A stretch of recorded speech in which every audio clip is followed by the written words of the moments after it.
Hare Krishna. I had got disconnected because there was some issue with the power. It is clear, Prajina. Okay, fine. Om Adnanatimirandhasya Jnananjana Shalakaya Chakshurunmilitam Yena Tasmai Shri Gurave Namah.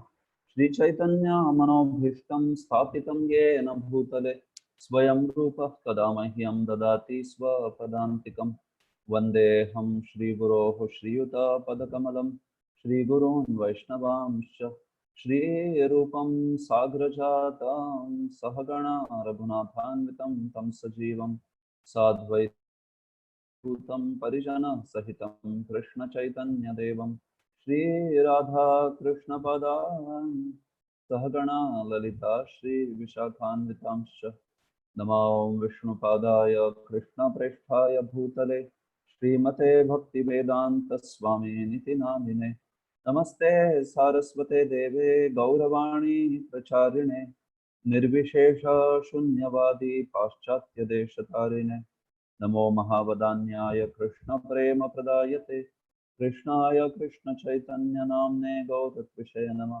He Krishna Karuna Sindho Dina Bandho Jagatpate Gopesha Gopika Kanta Radha Kanta Namostute Tapta Kanchana Gaurangi Radhe Vrindavaneshwari Vrishabhano Sute Devi Pranamami Haripriye Vanchakalpa Tarubhyascha Kripā Sindhubhya eva ca Patitanam Pavanebhyo Vaishnavebhyo Namo Namaha Shri Krishna Chaitanya Prabhu Nityananda Shri Advaita Gadadhara Shrivasadi Gaura Bhakta Vrinda Hare Krishna Krishna Krishna Hare Hare Hare Rama Rama Rama Hare Hare Om Namo Bhagavate Vasudevaya Om Namo Bhagavate Vasudevaya Om Namo Bhagavate Vasudevaya Narayanam Namaskritya Naran Chaiva Narottamam Devim Saraswati Vyasam Tato Jayamudirage Sarvashastrabdhipiyusha Sarvavedaika Satpala Sarvasiddhanta Ratnadhya Sarvalokaika Drikpada Sarvabhagavata Prana Srimad Bhagavata Prabho Kalidvantoditaditya Shri Krishna Parivartita Paramananda Pathaya Premavarshaksharayate Sarvada Sarvasevyaya Shri Krishnaya Namostume Madeka Bandho Matsangin Madguro Manmahadhana Mannistaraka Madbhagya Madananda Namostute Asadhu Sadhuta Dayin Atinicho Chataraka Hanamuncha Kadachinmam Premnarat Kantayo Spura Srimad Bhagavad Mahapurana ki jai. Hare Krishna. So in the third session of this Bhakti Vaibhav Unit 4, today we will continue our discussions on chapter 10 from first canto of Srimad Bhagavatam. And hopefully we should be able to complete this chapter today, also begin with the next chapter. So I just want to, at the onset, also share with you the plan that we have for this unit of Bhakti Vaibhav. What we will do is, this week's already 2 sessions are over, 2 more sessions including today. And then next week, Monday to Thursday, 4 more sessions. We will try to cover the 4 chapters, 10, 11, 12, 13. In case I am not able to complete a certain section, either I may give it for self-study by giving a brief idea about that section, or if I see that certain important verses are remaining, then I may take a short session on Friday of next week. Monday to Thursday is obviously, Monday to Thursdays are regular sessions. If needed, I will also take a session on Friday. But I'm hoping that I will not need it, because chapter 12 is a very brief chapter of Maharaj Parikshit's birth. And should be able to finish in 1 session. So in that case, we should be able to finish by Thursday. But anyhow, I think Wednesday or Thursday there is Ekadashi, I guess. And we will surely have a session on that day also, because we just don't want to push another session to the next week. So we will hold a Bhakti Vaibhav session on Ekadashi day also in the next week. I think it's on Thursday probably. So that is one thing. Also about the questions that you are asking, because we have limited time, it's best if you ask questions pertaining to the topic that we are discussing, and any other questions that you may have, and those are genuine questions, you may write to me, you may mail those questions to me, and I would try to answer them over the mail or give those necessary quotes or documents over mail. But all the questions pertaining to the topic are most welcome. You can ask them over here. Fine. So with that, we'll begin with our discussion for today. So we have seen till verse 19 of the 10th chapter of this canto. And we saw how this chapter is began with a question from Shaunak, asking about what did Yudhishthir do, katham pravruttah, and what were his activities after he became the king, kimakara shittata. So in the first 5 verses, Yudhishthir's kingdom was described, the great state of prosperity in his kingdom. Verse 7 onwards, we began with the departure of Lord Krishna. Especially verse 7 and 8 talked about Lord just mounting the chariot to leave. Then verse 9 onwards, we started seeing the effect of Lord's departure on the devotees who were present over there. We saw how viraham na sehire vimuhyanta shanga dhanvana. So how they could not tolerate the separation. Especially about the women of Hastinapur. The discussion began from verse 14 onwards. What were the ladies' reaction when Lord was leaving? How they all went on top of the rooftop, started showering the Lord with flowers, Pushpa Abhishek.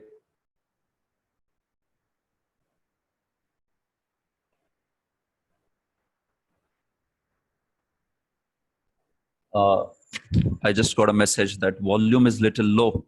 So is it okay now? I have put it on full volume right now. Any comments, Yugal Sham Prabhu, on? Okay, fine. So this is the ladies of Hastinapur, they were showering the Lord with flowers, and Lord shone very brilliantly. Madhupatihi Pathi Reje. We saw in the last verse. Also, how there were other devotees like Arjuna, Uddhava, Satyaki, and the Brahmanas. They were serving the Lord in their own ways.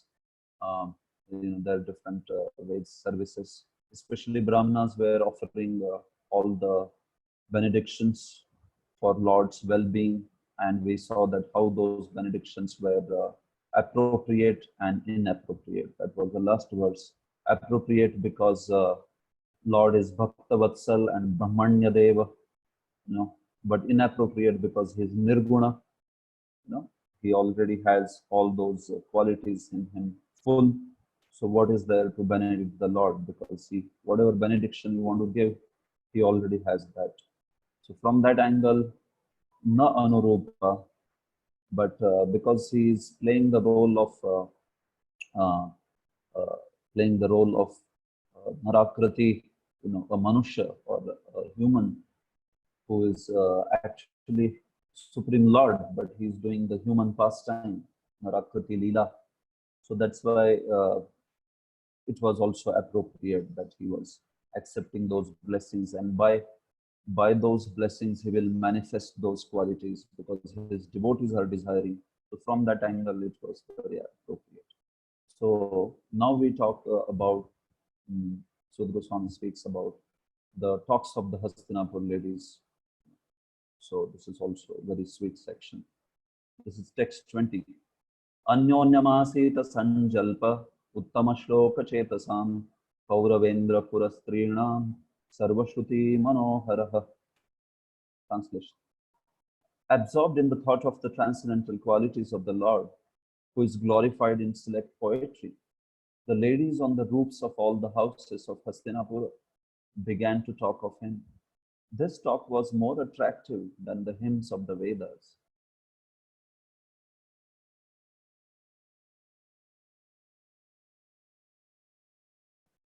Yes. Anyonyamaseta sanjalpa uttama shloka chetasam. Kauravendra purastrinam sanjalpa. The sanjalpa, the sweet talk of the ladies of Hastinapura, Kauravendra Pura. Kaurava here means actually Kauravas are, and Duryodhana is typically called as Kaurava or all other sons of Dhritarashtra. Here Kaurava means actually Pandavas or residents of Hastinapur, and Kauravendra, it means actually Yudhishthir. So this Hastinapur, Kauravendra Pura is Hastinapur, because they are all Pandavas are also descendants of Kuru. So these ladies talk Sanjalpa. It was Sanjalpa and it was not Prajalpa. No, it was a very sweet talk, glorifying the Lord. And these ladies are called as Uttama Shloka Chetasam. Uttama Shloka Chetasam, Kauravendra Purastrinam Sanjalpa. They were actually absorbed in Lord's remembrance. They were absorbed in Lord's form, name, qualities, pastimes. They were, their hearts were completely given to Supreme Lord. So their Sanjalpa, Anyonyam, the talk that was happening in between them, that was Sarvashruti Manoharaha. Sanjalpa Sarvashruti Manoharaha Asit. Actually, this talk was so beautiful. It was most attractive to the mind as well as the ears. Sarva Shruti, Shruti means ears, and Manohara, Mana means the mind. Also, it can mean it was most melodious, even superior to all the Shrutis, all the Vedas. It was better than all the Vedic glorifications of Supreme Lord. Like you have suktas in Rig Veda and all other places, right? Like Purusha Sukta or Hiranyagarbha Sukta and all that. So this talk was actually more, it was sweeter than even those glorifications of Shruti. So that's the meaning of the verse. So if you see, this verse is talking about this talk of the ladies of Hastinapur amongst themselves, glorifying Krishna. It was so wonderful that it was actually capturing the minds and hearts, minds and ears of anyone who heard it. Especially Sridhar Swami says that even personified Upanishads, even they would congratulate this talk. It was so sweet, glorifying Krishna, that personified Shrutis or Upanishads, even they were Abhinandan, they were actually congratulating this talk. Such was the beauty of the talk. Especially Samaveda is very much glorified in Vedas for its melody. Samaveda is extremely melodious. If you have seen Samaveda, incantations being sung, actually it's so soothing and it is so delighting. So this talk was even sweeter than Samaved or, those are Shrutis or even personified Upanishads. That's how Sudha Goswami is glorifying this talk. Srila Prabhupada, now in the verse, in the purport, Srila Prabhupada talks about very significant points, very beautiful purport he has written. So he says this, this is the third line in the purport. While the ladies on the tops of houses in the capital of kings of the Kuru dynasty were talking about the Lord, their talk was more pleasing than the Vedic hymns. Anything sung in the praise of the Lord is Shruti Mantra, Prabhupada says. Anything sung in the glorification of Lord is Shruti Mantra actually. We see that Prabhupada says, there are songs of Thakur Narottam Das, one of the Acharyas in Gaudiya Sampradaya, composed in simple Bengali language. But Thakur Vishwanath Chakravarti, another very learned Acharya of the same Sampradaya, has approved the songs by Thakur Narottam Das to be as good as Vedic mantras. So you see, Narottam Das Thakur wrote in simple Bengali language, very beautiful Vaishnava songs. But on the other hand, Vishwanath Chakravarti Thakur, he is the stalwart Acharya, Rasa Tattva, both he knows in and out.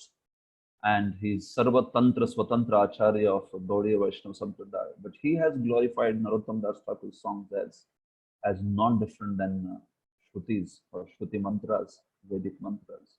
So this is the quality actually of glorification of Lord. If the glorification of the Lord is imbued with great devotion and spoken by very great advanced devotees, we see that it has that quality which is as good as the Vedic Shruti, which is actually coming out of breathing of the Lord. So that's why we should understand that the language is immaterial actually. The glorification of Lord is the most important. The subject matter is important. The language remains immaterial. Sometimes some people have this idea that whatever is composed in Sanskrit, that's the superior glorification, and while other glorification composed in languages other than Sanskrit is not very superior, it's inferior. But that's not true. Actually, it's the quality of subject matter. In Sanskrit, something could be written which is completely mundane. And in simple language, vernacular language, you could glorify the Lord. So then which is superior and which is inferior? Isn't it? So the point is the content, the subject matter.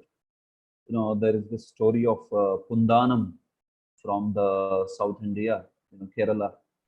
And this was a great devotee of Lord Guruvayurappan, Lord Krishna, who is famous as Guruvayur. So this Pundanam used to write his poetry in Malayalam language, and he wrote a very beautiful book glorifying Lord called Jnanapan. So this book was actually glorifying Lord Krishna and his activities very wonderfully. And in the same region of Kerala, there was another great, very well-known Sanskrit scholar, one of the greatest poets of Sanskrit, known as Narayan Bhattatri. And he was the one who wrote the famous Sriman Narayaniyam, glorification of Lord Guruvayurappan. And this is immaculate Sanskrit verses, 1,000 Sanskrit verses glorifying Lord Krishna in just the best of literary embellishments of Rasachanda Alankar and samasas of Sanskrit. So when he heard about this book by Pundanam, and Pundanam very much wanted him to kind of go through his book, Pundanam's book, and kind of edit the ideas which he has presented. But Narayan Bhattatri said that I don't read anything which is not written in Sanskrit, because that's the minimum level you should glorify Lord, by only writing or speaking in Sanskrit. So Narayan Bhattatri was thinking, what is this? It's written something in Malayalam. Why should I read it? Sanskrit is the standard that I stick to. So when he said that out of pride and refused to go through book of Pundanam, the next time he sat to compose Sriman Narayaniyam, every day he would compose 10 verses of Narayaniyam.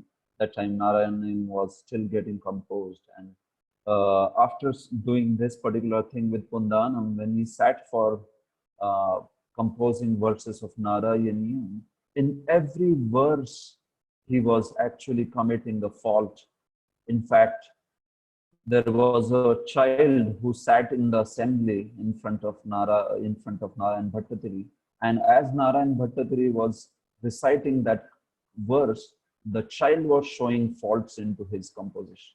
First verse, one fault; second verse, two faults; third verse, three faults. So by the end of his 10 verses, which he composed daily, Narayan Bhattacharya understood that something has gone really wrong. How is that I am committing so many mistakes in my Sanskrit compositions when these compositions are divinely inspired? So that particular day, he became very despondent and cried to the Lord, saying that why have you abolished me in my composition of Narayaniyam? There was no fault till now, but today I see that one child has completely demolished my pride of Sanskrit compositions. And then Lord in the dream spoke to him that actually that child is myself. So that was none other than Lord Krishna. Guru Vayurappan came in that assembly and he showed the faults of Narayan Bhattacharya's Sanskrit composition.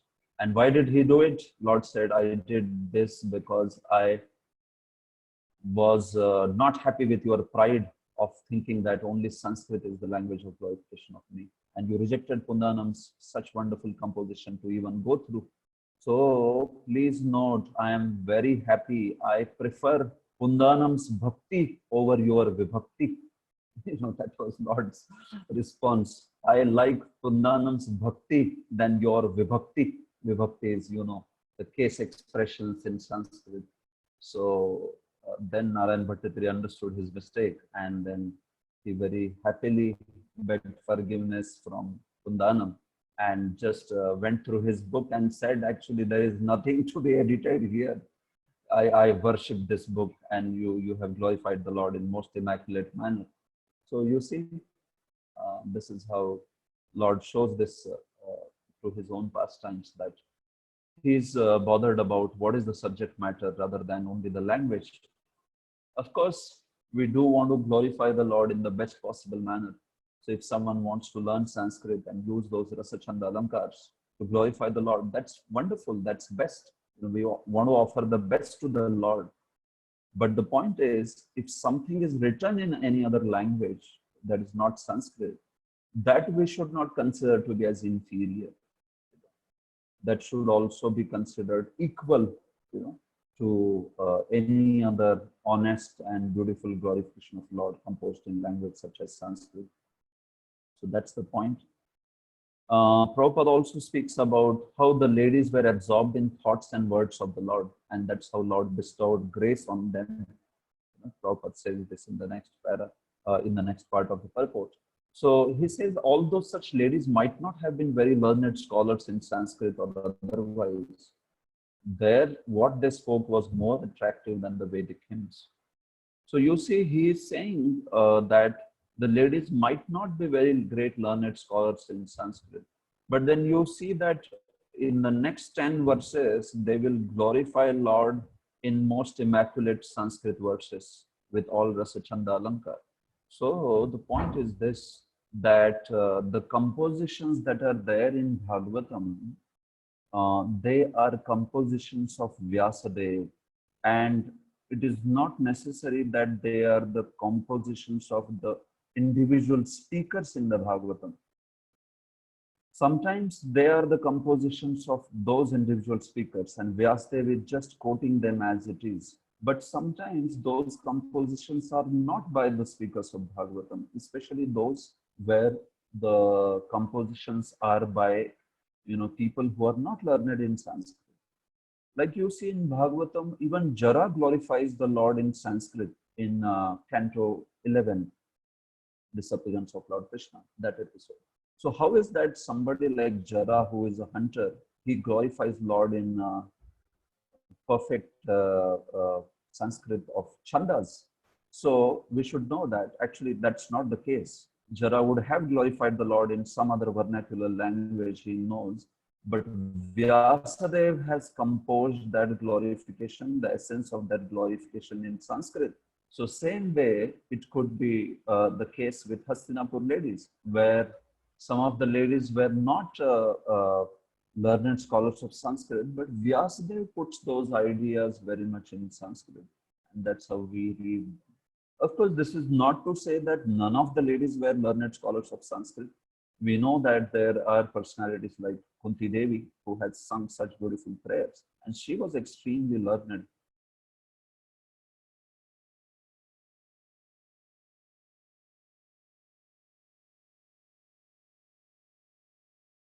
Okay, your network bandwidth is low. Can you check?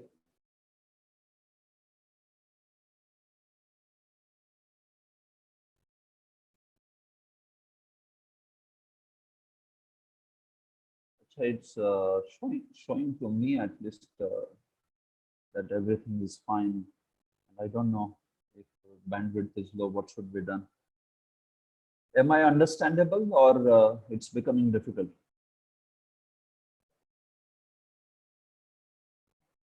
Yes, Balbhadra Prabhu. Sound is breaking. Sound is breaking, Guruji.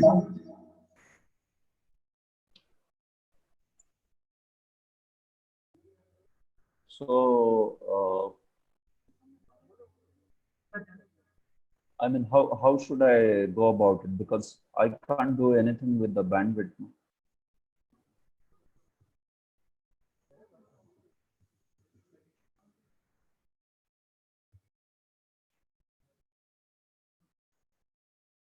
See, you tell me if it becomes too difficult. I mean, it's just breaking in every sentence, and so then I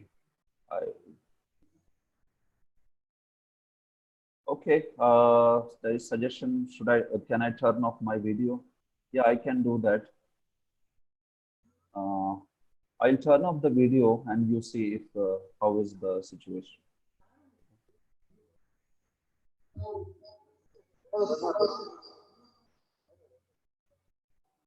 Just Hare checking. Krishna. So, is this better, Prabhu? Somewhere.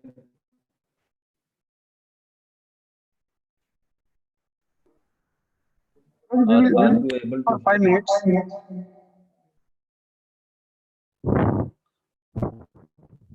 What is that? 5 minutes? We'll check for 5 minutes. Okay. Okay, Prabhu. So I was saying that compositions of Bhagavatam are from Vyasadev's compositions at many places. And some places they are also individual speakers' compositions, which Vyasadeva is just quoting them as it is, like Dhruva's prayers and many other prayers in Bhagavatam like that. So anyhow, that's how. Even though these ladies might not be very learned scholars in Sanskrit, but they were actually speaking the most wonderful ideas in glorification of Supreme Lord. So that's why it is glorified. So this should be remembered always, that if we have a sincere desire to glorify the Lord, then those words will have the power to transform our lives and also others' lives. So this is the point to be noted. Most important is the sincere desire to for glorification of the Lord, and then it will surely have effect in everybody's life, whomever they are getting in touch with that sound vibration. Okay, so here we go with now the 10 prayers or the 10 glorifications of Hastinapur ladies. So this is beginning, and from verse 21 to 30 they will glorify the Lord. 21 Savai kilayam purusha puratano ya ek aseda vishesha atmani agre gunebhyo jagadatmanishvare nimelitatman nishitsupta shaktishu. They said, here he is, the original personality of Godhead, as we definitely remember him. He alone existed before the manifested creation of the modes of nature, and in him only, because he is the Supreme Lord, all living beings merge, as if sleeping at night, their energy is suspended. So they begin to glorify the Supreme Lord, and as we saw that Jiva Goswami mentions that these ladies who were glorifying the Lord, some of them were in Shantaras, Shantarati, and some others were in Shringara Ras towards the Lord. So first is the talks by the ladies who are in Shantaras. All these prayers, they are being talked by the Shantaras ladies, those who have the Shantaras Mati towards the Lord. So that's how there is talk about Buddhi Vivek, there is talk about Lord and his workings in the material world, he being creator, he being destroyer, all that. So this is typically how Shant in connection with his material world and working in material world. Of course, that's not the only thing they glorify, but primarily Shantaras is sign of, it's the sign of Jnana Mishra Bhakti, It is, it's this discussion comes in Bhagavad Gita. You can look at the section where Vishwanath Chakravarti Thakur writes a commentary on the verse Chaturvida Bhajante Mam Jana Sukritino Arjuna. And in that he talks about Shantarati Bhaktas, how they are the ones who have predominance of jnana in them. And that's how predominance of jnana in the sense predominance is of bhakti only. Pradhani Bhuta Bhakti. Bhakti is Pradhan, but there is this jnana also. And that's how they speak in terms of Lord's relationship with material world and all that. So that is characteristic. Even the other devotees of Dasya and other rasas, even they glorify the Lord sometimes with in connection with his material world. But we are talking about the predominance. The Shantarati Bhaktas their prayers will be very much consisting of these ideas. So that is the point. Okay, so they are saying Savai Khilayam Purusha Puratano Ya Eka Sri Visheshatmani. So they started talking to each other. The ladies were so much overwhelmed with Lord's beauty and his effulgence, his great influence, his majesty, his walking. So they were discussing amongst themselves, oh, Lord is so majestic, how beautiful he is, how effulgent he is. So then one of the ladies is saying, don't be surprised by this effulgence, influence, and beauty. Who is he? He is not some ordinary person. He is that same Supreme Lord. And with this idea, she is speaking this verse. Savai kilayam purusha puratano. This person who is walking, he is Savai Purusha. He is that same Supreme Lord who is the ancient personality, primeval Supreme Lord, original Supreme Personality of Godhead. Who ya eka asid avishesha atmani, who was the only one existing in the beginning of creation. Ya eka asid avishesha, and he was avishesha. He was nishprapancha. He was without any expansions that time. He was the only one who was existing in the beginning of creation. Agre gunebhyo, gunebhyo agre means gunakshobhat purvam. Before the modes were agitated, he was the only one who existed. So this is talking about before creation. The Supreme Lord was the one who existed. Mahavishnu was the only one who existed before creation.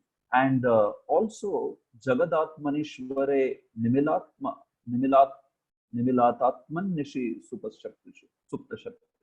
He's the only one who also remains at the end of the Pralaya. At the time of the Pralaya, he is the only one who is actually remaining. So Lord Mahavishnu, as Purushavatar, Lord existed alone without any expansions before creation and also after Pralaya. So this is what they are saying. They are identifying this Lord as non-different from the original personality, in the material world, Mahavishnu, like that. So he's the same Lord. So naturally, his great influence and his great effulgence is understandable, they are saying. So Gunebhyo Agre refers here to before creation, and Nishi refers to Pralaya here. And Avishesh means without expansions. Nishprapancha, he was the only one who existed in that. Of course, only one existed in terms of material world, you understand, right? Lord and his expansions in the spiritual world are always there. When we say without any expansions, meaning expansions in the material world we are talking about, before creation. So in Prabhupada, in purport, talks about how Lord is the one who is source of all Purushavatars. Prabhupada talks about how Brahmaji lives for 100 years as per his lifetime, and his days of 1000 Divya Yugas, another night like that, and in this manner he lives for 100 years. So Prabhupada says there are two kinds of pralayas. One is the Amshik pralaya, and another one is the Mahapralaya, like that, or sometimes referred in different ways like authentic pralaya. So at the both of these pralayas, actually, we see that Lord is the one who only remains, isn't it? If it's a pralaya at the end of Brahma, we know that Garbhodakshayi Vishnu is the one in which the Mahat Tattva and Jiva Tattva merges in the sense of they are taken over, they enter into his body. While if it's Mahapralaya, Mahavishnu is the one in which entire Mahatattva as well as living entities merge. So the point is, in either of the case, he is the one who remains. Supreme Lord is the one who is alone there. They also speak about, Prabhupada also speaks about the other part, that is the pralaya, post-pralaya. So that merging of the living entities that Prabhupada talks about, this is in the last para, not second last para of the purport. He says that this merging is not like losing the identity. Obviously, we know this phrase, merging. So this merging is not losing the identity, but they stay within the body of Lord Mahavishnu in the Sushupti stage. And then when the new creation happens, then they again begin their activities. Just as a person who has slept wakes up and then begins his activities again. So this is known as Suptothitanyaya. Prabhupada quotes this in the second last para of purport. Suptothitanyaya. So this is that merging, actually, not like merging laya of Mayavadis, how they think about. So this is how. So this is the same Lord who in before creation as well as after Pralaya alone stays, and he's in this way a creator as well as destroyer of the material worlds, and he's the one who exists like that. Prabhupada also talks about how these ladies got this information. So he says that they must have got this information from authoritative sources. So this is how one can actually know about Supreme Lord, by hearing from the authoritative sources. Although the ladies, at least most of the ladies, did not go for Vedic education per se, but then still these ladies are so wonderfully knowing the tattva about Lord's Aishwarya, because they have heard from great acharyas and devotees like Vyasadeva. So that's the reason that they have understood the tattva very, very clearly. So this is the way actually one can understand the tattva, although one may not be a very intelligent or learned scholar, but if he just hears from the right source, he would be able to get the knowledge. Okay, so after this, they talk about before creation and after Pralaya is fine, but even when creation is happening, actually the Lord is one who is in control. So they talk about the phase of creation, in between phase, the phase of creation. They talk about his condition in the middle.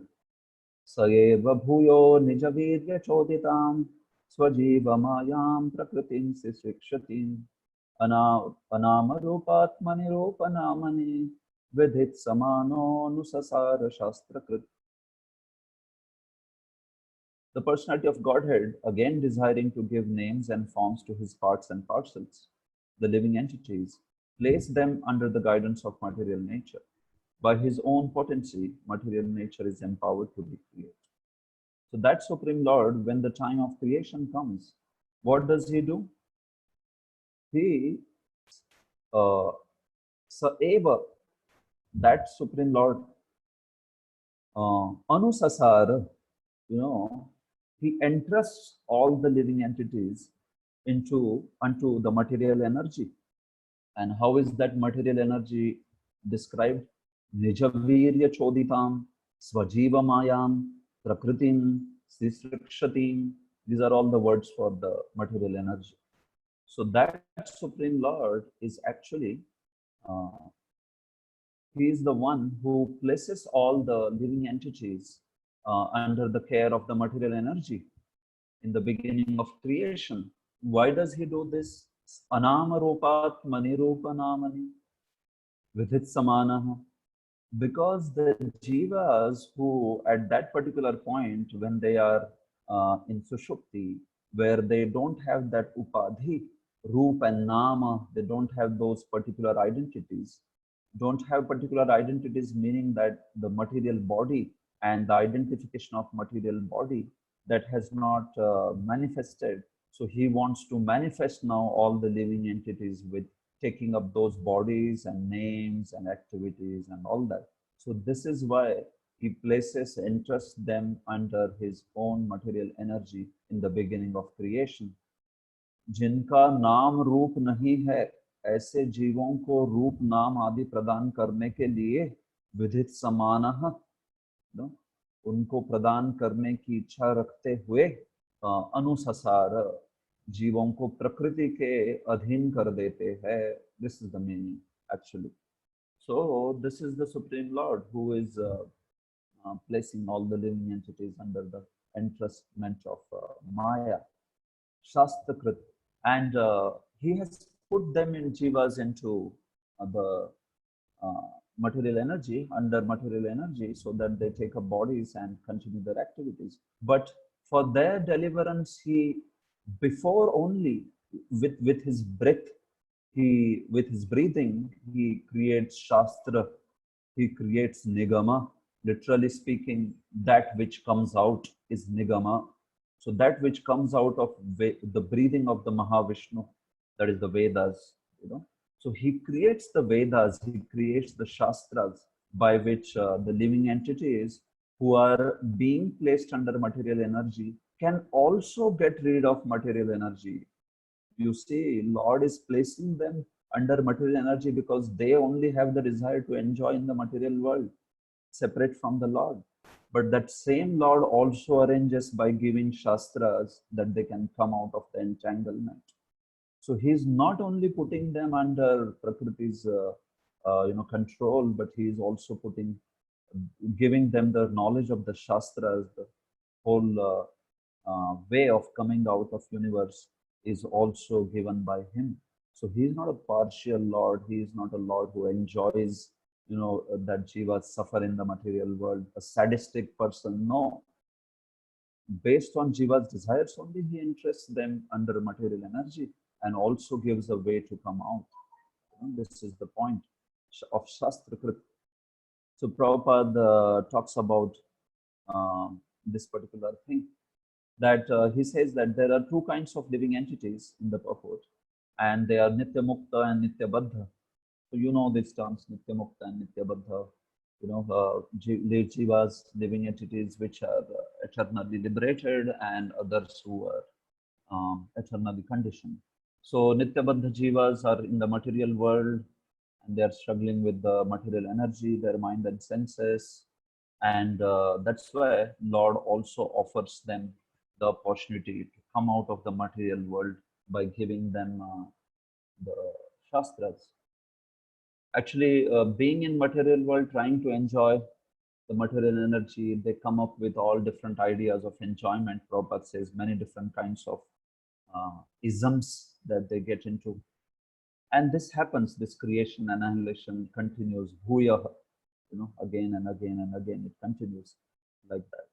But then the point is, because Lord has also given the scriptures, finally scriptures like Bhagavad Gita, Bhagavatam, Vedas, they help one to come out of this material world. There is Guru, Sadhu and Shastra, the Lord's arrangement by which Lord also helps the living entities to come out of this material world. So this is actually the completeness of material world. We say that Om Purnamadaha Purnamidam Purnat Purnamudachyate Purnasya Purnamadaya Purnameva Vashishyate. So this is the Purnat of material world. Material world is not only complete in Jiva's efforts for enjoying. Lord has given everything that the Jiva wants to, enjoy in this world and continue his sajan in the material existence. But he has also given another aspect of completeness, that is the way to come out, and that's how this material world is called complete, like that.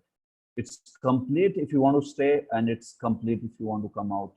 If either of the thing was missing, then how could you call it as complete? Isn't it? So that's the point. So Prabhu, I just want to check how. So Prabhu, is this okay? Or you are finding it very difficult to understand? In the sense of, I'm saying about sound. We'll continue with video, Prabhuji. No problem? No problem. Prabhuji. Okay. Okay, what I'll do is I'll just finish this 5 verses and then take some quick questions, and before we move on to the next section. Okay. Because these 5 verses are primarily talking about Lord's dealings with the Lord's dealings in the material world, and also his arrangements for one to come out of the material world. Okay, so this is text 23. Sava ayam yat padamatra surayo jitendriya nirjita matarishvana pashyanti bhaktyut kalita malatmana nanvesha sattvam parimartumarhati. Here is the same Supreme Personality of Godhead, whose transcendental form is experienced by the great devotees who are completely cleansed of material consciousness by dint of rigid devotional service and full control of life and the senses. And that is the only way to purify existence. So now, after talking about this, they talk about now the Supreme Lord who is present here in front of them. They say, we talked about Purushavataras and how Lord is the only one who is before the creation, after the pralaya, and also in creation, he is the one who is controlling. But the Lord whom we see here in front of us, actually, he is the Lord who is, the Supreme Lord. He is the one who is manifesting in front of us. Those Purushavataras, we are not able to see, because they are there in the beginning of creation and they are there at the pralaya. But here is the Lord whom we can see. He is standing in front of us and we can see him. And this particular Lord can also be seen by those who are his pure devotees. So they are talking about this, about the Lord as he is standing in front of them. So who can see them? They are saying, Sava ayam yad padamatra surayo jitendriya nirjita mata rishvana pashyanti. So those who have controlled their mind and senses completely, indriya, jitendriya, nirjita mata rishvana means actually those who have controlled their life airs. So these people who have perfect mind and sense control, by what? Bhakti utkalita amalatmana, by having actually a heart which is completely, pure by dint of devotional service. So we are not talking about only jitendriyas in terms of some Brahmavadis or like that. No. By process of bhakti, by practice of bhakti, who have become completely purified in their heart, and they have completely conquered their mind and senses. These are the pure devotees. They are able to, such suris, surayaha, Suris, such most intelligent personalities. These are the ones by which, who are able to see the Supreme Lord. You know? These are the ones, pure-hearted devotees who can see the Supreme Lord constantly. So the point here is actually, the point here is, as when Lord performs Leela, then everybody can see him. You know, as such, Lord cannot be seen if you don't have prema for him, if you don't have love for him. But the exception is Leela. In Leela, everybody can see the Supreme Lord. You know, even so to say, a non-devotee can see the Supreme Lord. Of course, he may not be able to understand the Supreme Lord, but the sight, darshan of the Lord is given even to those who are unqualified when Lord appears to perform his Leela. You know, when he takes an avatar or he manifests himself in the material world to do his Leela. But what they are talking about is there are these pure devotees who can always see the Lord, irrespective of whether it is Leela or you know, it is not the time of his Leela. They can see the Lord face to face by a pure heart that they have because of the dint of devotional service. You know, so that's what they are talking about. That is the qualification to see the Supreme Lord. So we are most fortunate actually that we are here when Lord is performing pastimes and we are able to see his form in front of us. Otherwise, the qualification to see him is actually pure devotional service, like that they are praying. And that's why Nanu Esha Sattvam Parimarshtum Arhati. This is why actually they are saying that Esha Sattvam Parimashtum Arhati. This Supreme Lord is the only one who can actually cause purification of the heart, purification of the intelligence. Buddhim samyak shodhayitum arhati, natu yogadina. Actually, all other process like yoga, jnana, and tapa, they will not purify one's heart like the way bhakti purifies. Bhakti only actually can purify the heart of a jiva. They are saying, Esha Sattvam Parimashtum Arhati. ये भगवान ही, इन भगवान का दर्शन ही हमारे सत्व यानी हमारी सत्ता को वास्तविक शुद्ध कर पाता है. परिमार्ष्टुम अर्हति. That's the meaning, like that this Supreme Lord only can actually purify, bhakti only can purify the heart of a jiva, not the other processes like yoga and jnana and all that, you know, in this way. Or another meaning Sridhar Swami gives is very interesting. He says that after saying this, that they are saying such a beautiful sight that we have this Lord in front of us. Nanu esha sattvam parimashtum arhati. So they say that this means that this particular sight of the Lord should not go away. We should not allow the Lord to go. So kim tu anena saha gantavyam. Should we go in front of him? हमारे नेत्रों के सामने से ये दृश्य अदृश्य होने जैसा नहीं है, नहीं होना चाहिए. Like that they are saying, you know, let this sight not disappear from our eyes. So should we go with him? We also go to Dwarka, you know, like that they are saying. That's also one meaning Sridhar Swami gives.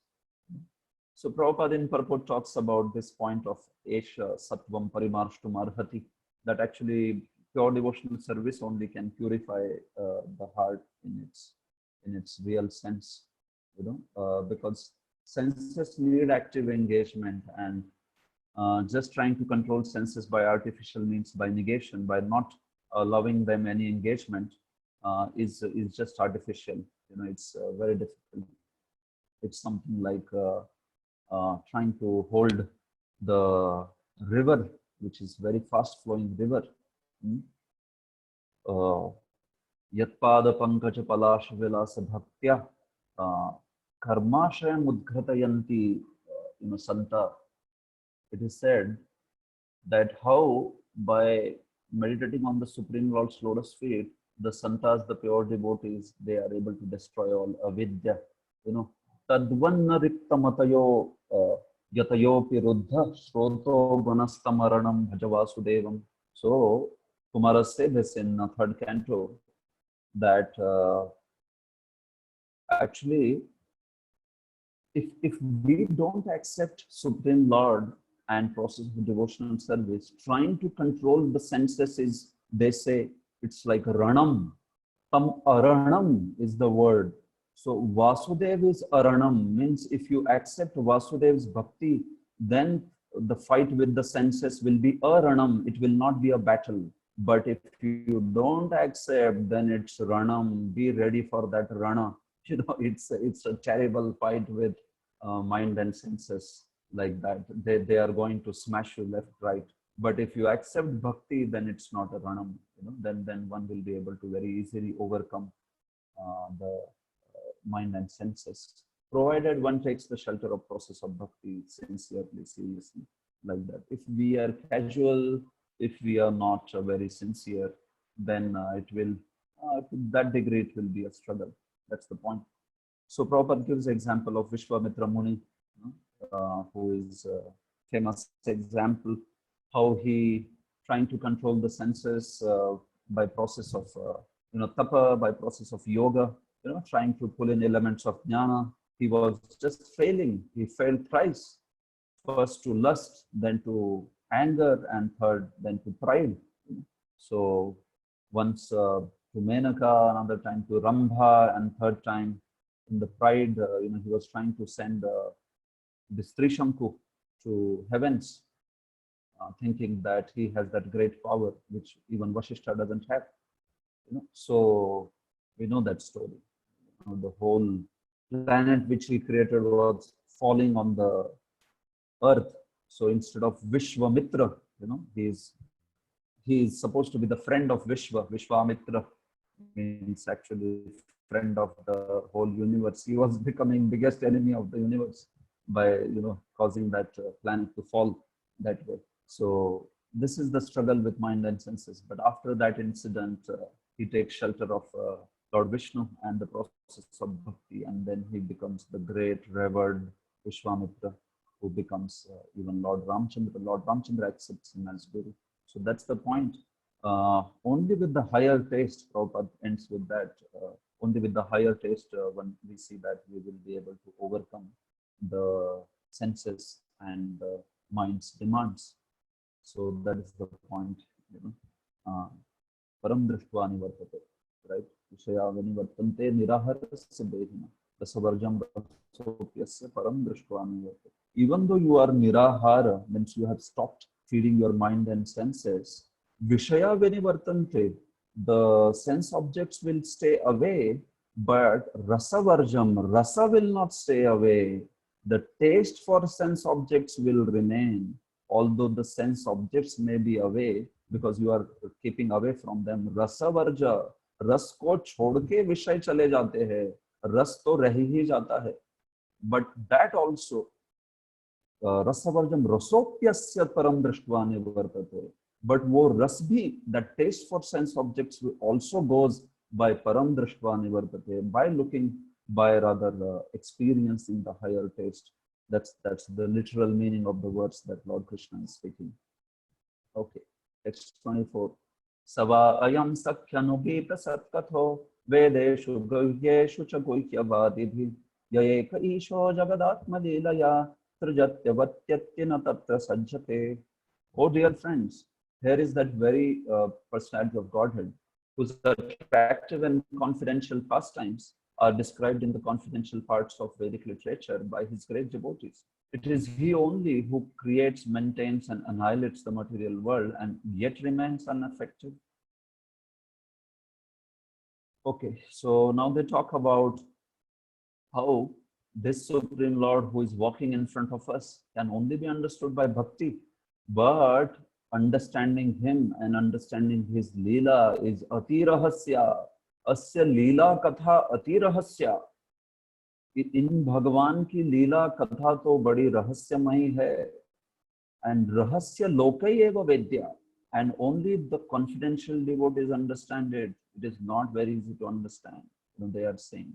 So they say this, Ayam Sakhya, hey Sakhi, the lady is saying to another lady that this person, Anubhita Satkatho, one who is described in excellent pastimes, Uttama Shloka, he is described in Vedeshu Guhyeshu cha Guhyavadi. He is described in Vedas, but in the Guhya part of Vedas, in the confidential part of Vedas, and Guhyavadi be by those who are very confidential speakers of his pastimes. So he is glorified in Vedas, in the confidential part of the Vedas. So sometimes people have this idea, right? They say, where is Krishna mentioned in the Vedas? I have seen all Rig, Sama, Yaju, Atharva, but I have not seen much pastimes of the Vedas. Point is, when you talk about Vedas, the pastimes of the Lord are in the confidential parts of the Vedas. We should know that Vedas doesn't mean the four Vedas, Rig, Sama, Yaju, Atharva. No, it means the entire gamut of Vedic literatures. It means the four Vedas, Brahmanas, Aranyakas, Upanishads, then Smritis, Ithihasas, Puranas, Agamas, Pancharatras, then all the Ashtadash Puranas, then also Vedanta Sutra, and all the Upapuranas, all this. So many things are there in Vedas. And we should know that if somebody asks like this, where is Krishna mentioned in Vedas? We should understand, make him understand that Vedas means you should know where to look for what. See, if you ask a 5th standard person in his arithmetic book, if he says, show me where is integral calculus in my book, come on, you're not going to find integral calculus in a 5th standard book. That you will find only in in further standards like 12th standard or in engineering mathematics. And if you go further, clay mathematics, you will find it only in PhD level of mathematics. So just as you can't find one particular subject matter in a syllabus which is meant for something else, similarly, the pastimes of the Lord, they are in confidential parts of Vedas like Puranas, and especially in that Srimad Bhagavad Puran. The hints of these pastimes may be there in other parts of Vedas, like Upanishads, like Vedas. Little bit they talk about, Gopal Tapni Upanishad talks about Krishna a little bit. And, some references to Purusha are there in Upanishads. But we should know what section of Veda is talking about what. Otherwise, people are so confused, saying that where is Vedas mentioning this and that? Well, Vedas are primarily talking about Karma Kanda. And then the 4th section of Vedas, Vedas are Karma Kanda primarily. And then the section of Vedas called as Upanishads, it's talking about now what Supreme Lord is not, you can say the negation aspect of Supreme Lord. It's talking about the Supreme Lord being non-material. So even that is not giving a complete description of Supreme Lord. It's only telling about what Lord is not. And then you come to the Puranas, and especially Bhagavad Puran, where you see the confidentiality of Lord. So you want to find Lord's pastime, you go to the right section. If you don't know the right section, don't say that where is this. First of all, find out the right section. Where is deity worship mentioned in Vedas? People ask. But well, they should know where to look in Vedas. Deity worship, if you want to know, you cannot look it in the Karmakand section of Vedas, which is the Samhita section. You should go and see in the Agamas and Pancharatras. And that's where you will find thousands of references of deity worship. So we should make people understand these ideas, the categories of Vedas, and then you understand that how the Lord's pastimes are very confidential, and that's how they are Guhyeshu Vedeshu Guhyavadi, in this manner, like that. So fine, finally, we come to the last verse. Yada hyadharmena tamodhiyo nripa jivanti tatresha hi satvatah kila dhatte bhagam satyamritam dayam yasho bhava yadupani dadad yuge yuge. Whenever there are kings and administrators living like animals in the lowest modes of existence, The Lord in his transcendental form manifests his supreme power. The truth positive shows special mercy to the faithful, performs wonderful activities, and manifests various transcendental forms as is necessary in different periods and ages. So now they talk about when does Lord take incarnation? You know, this Supreme Lord who is in front of us is understood by bhakti, and he is very rare. But then why does he take incarnation? That they are talking in this particular verse. You know, Vishwanath Chakravarti Thakur says that in Deshakala Patra of Lord's appearance, this verse is talking about Kala. What is that time when Lord appears? You know, what's the time, place, circumstances? So Desh, Kal, Patra. Kal is talked in this verse, and Desh and Patra in the next series of verses, like that. So Yada Yadharmena Tamodhya Nripa Jivanti Tatresha hi Satvata Kila. So when all these kings of the material world, administrators, they are completely smitten by lowest modes of ignorance, and they are just living like animals, Prabhupada says, Jivanti. Then this Supreme Lord, he takes the different forms, Rupani Dadat, Yuge Yuge, in all different millennia, he accepts various forms and manifests, Dhatte, manifests what? Bhagam, Satyam, Ritam, Dayam, Yasho. He manifests a great opulence, Bhagam, Satyam, his quality of being truthful, Satya Pratignya, Ritam, his quality of being, a Upadeshak, Dayam, his manifests his mercy, Yashaha, he manifests his great fame. For what?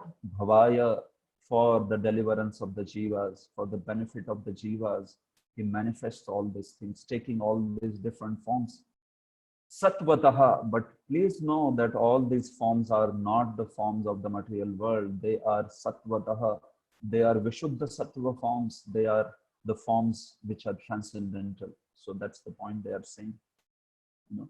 So Prabhupada talks about in purport that how Lord takes forms, different forms, whenever the kings become like extremely wretched, trying to live like animals and torture others, completely taken over by modes of ignorance.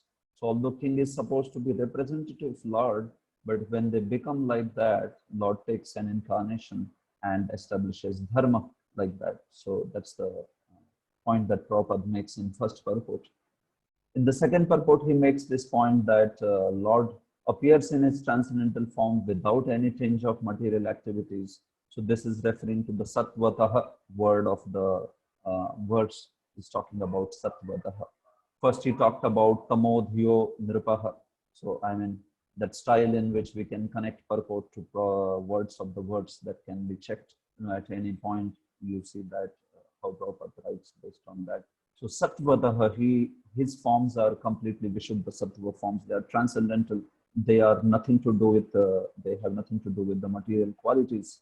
And finally, he talks about when he descends. This is the last para of the purport. He exhibits superhuman acts, and this is exactly referring to actually the verse's word of Yashaha Dhatte. You know, Yashaha Dhatte. He manifests a great Adbhut Karmatvam. Yasha is translated by Sridhar Swami as Adbhut Karmatvam. And this is what Prabhupada is taking in his purport as superhuman acts. So actually Prabhupada's translation very much follow translations of Sridhar Swami. While in commentary, Prabhupada brings out the points from Vishwanath Chakravarti and Jeev Goswami. You know, sometimes somebody wants to try, I mean, some people, anybody who is studying commentary may see Vishwanath's commentary and try to see Prabhupada's translation, try to match. It will not, because Prabhupada's translation comes primarily from Sridhar Swami.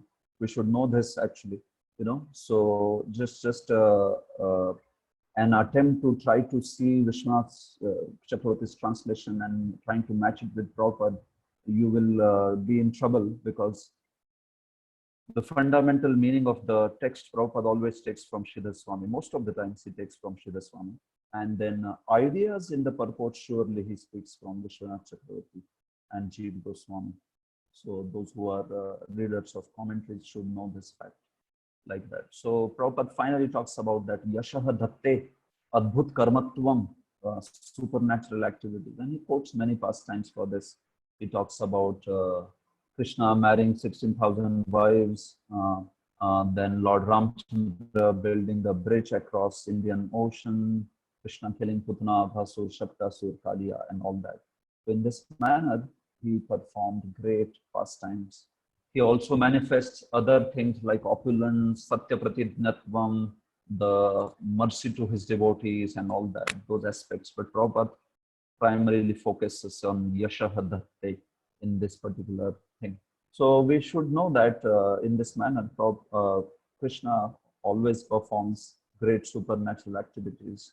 Sometimes Krishna does activities which are to show, set an example, Loka Sangraha, and sometimes he performs activities which are for showing his Bhagavata. If somebody gets confused, what is Loka Sangraha and what is Bhagavata, he will be on a disastrous path.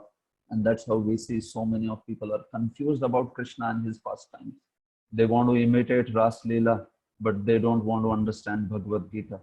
But actually it should be the other way around. Bhagavad Gita is for Lok Sangraha, I mean, so that people read and follow it in their lives, while Ras Leela is to show his Bhagavata. So if somebody doesn't understand this, then Lord's great pastimes, like dancing with gopis and all that, they will be very much misunderstood. Prabhupada says this in the last para. That's why I'm speaking about this. So one should know that Krishna is not confusing. Krishna is actually, he's just showing his Bhagavata. When exams are held, they are not held to make a student fail in the exam. No. The tougher the exam is, will you blame an exam board saying that why are they trying to fail the students? No, they are not trying to fail the students. They are making sure that the students study hard. So similarly, Krishna, he is not trying to bewilder the jivas by his pastimes like Ras Leela. No, he is putting an exam in front of you. You should study hard, means you should know his tattva very nicely. You should study his pastimes under bona fide representatives. Study very hard, and then you see the exam in terms of Krishna's pastimes. Those very bewildering pastimes, you will not fail in that exam. You will know it. You will know the answer like that. So Krishna does this to make us actually take shelter of bona fide sampradaya and be thorough tattvataha evam yo vetti tattvataha. That person, then Krishna will reveal, all his pastimes, and they will be delighted by his pastimes like Ras Leela or like Parkhiya Leela with the gopis and all. Fine. So this is primarily about these prayers by the Shantarati ladies. So I would like to pause here and ask for any questions. I mean, we decided we'll stop after 45-50 minutes, but then I just wanted to complete this theme, so I didn't stop. And I'm pausing here. If there are any questions, I would like to take. Okay, there is a question in the chat window. Although the ladies of Hastinapur not expert in Sanskrit, they are glorifying Lord Krishna. But they started with glorifying Lord Krishna Tattva and end with Lord Krishna's personal glorification. Please, can you explain their more intention and purpose behind glorification of Lord Krishna and flow of prayer sequence? Are they offering prayer in pure devotional service or jnani or any other category? Please explain. Okay, I have not yet finished. Let me tell you. They begin with the Shantarati Bhaktas, they glorify the Lord, and they will continue their prayers till verse 27. 28th is glorification by Madhurya Bhaktas, Madhurya Rati devotees, the ladies. And 28 and 29 and 30 is also by Madhurya Rati ladies. So first 7 verses are by Shantarati Bhaktas.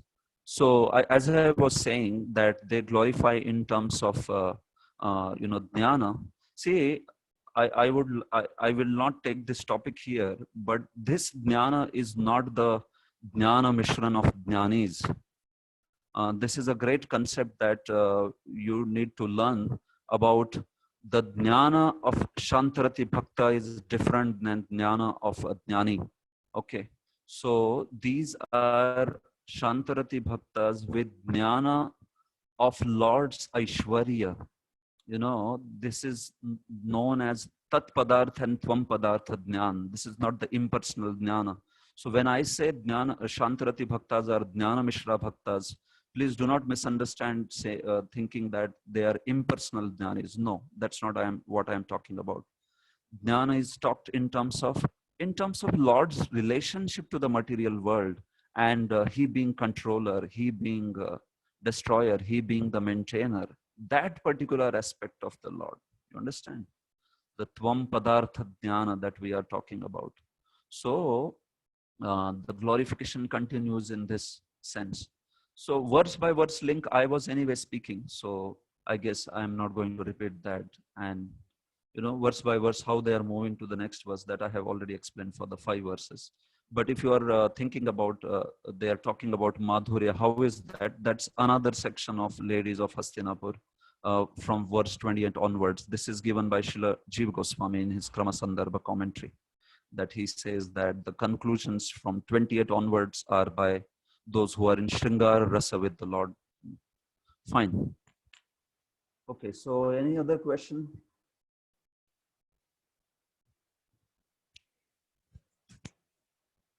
In order to understand the Shantarati Bhakti, how it is Jnana Mishra Bhakti and all, I did mention about the reference Bhagavad Gita, Chaturveda Bhajante Mam from the 7th chapter. Please read Vishwanath Chakravarti's commentary. He gives great enlightening purport to 3 kinds of categories known as Guni Bhuta Bhakta, Pradhani Bhuta Bhakta, and Kevala Bhakta. Okay. Fine, Prabhu. I don't see any other questions, so I continue. So now these ladies glorify Lord Krishna's appearing in Yadukula, and also the land where Lord Krishna appeared, the Madhuvan, you know. So that is glorified. So as per Vishwanath Chakravarti Thakur's now, Kal was glorified when Lord appears. Now these ladies are glorifying Desha and Patra. The Yadokul is the Patra and Desha is the Madhuvan, or the area of Mathura, including Vrindavan. Aho alam shlagyatamam Yadokulam, aho alam punyatamam Madhurvanam, Yadesha pumsam Rishabha Shriyapati, Swajanmana Chankramanena Chanchati. Oh, how supremely glorified is the dynasty of King Yadu, and how virtuous is the land of Mathura, where the supreme leader of all living beings, the husband of the goddess of fortune, has taken his birth and wandered in his childhood.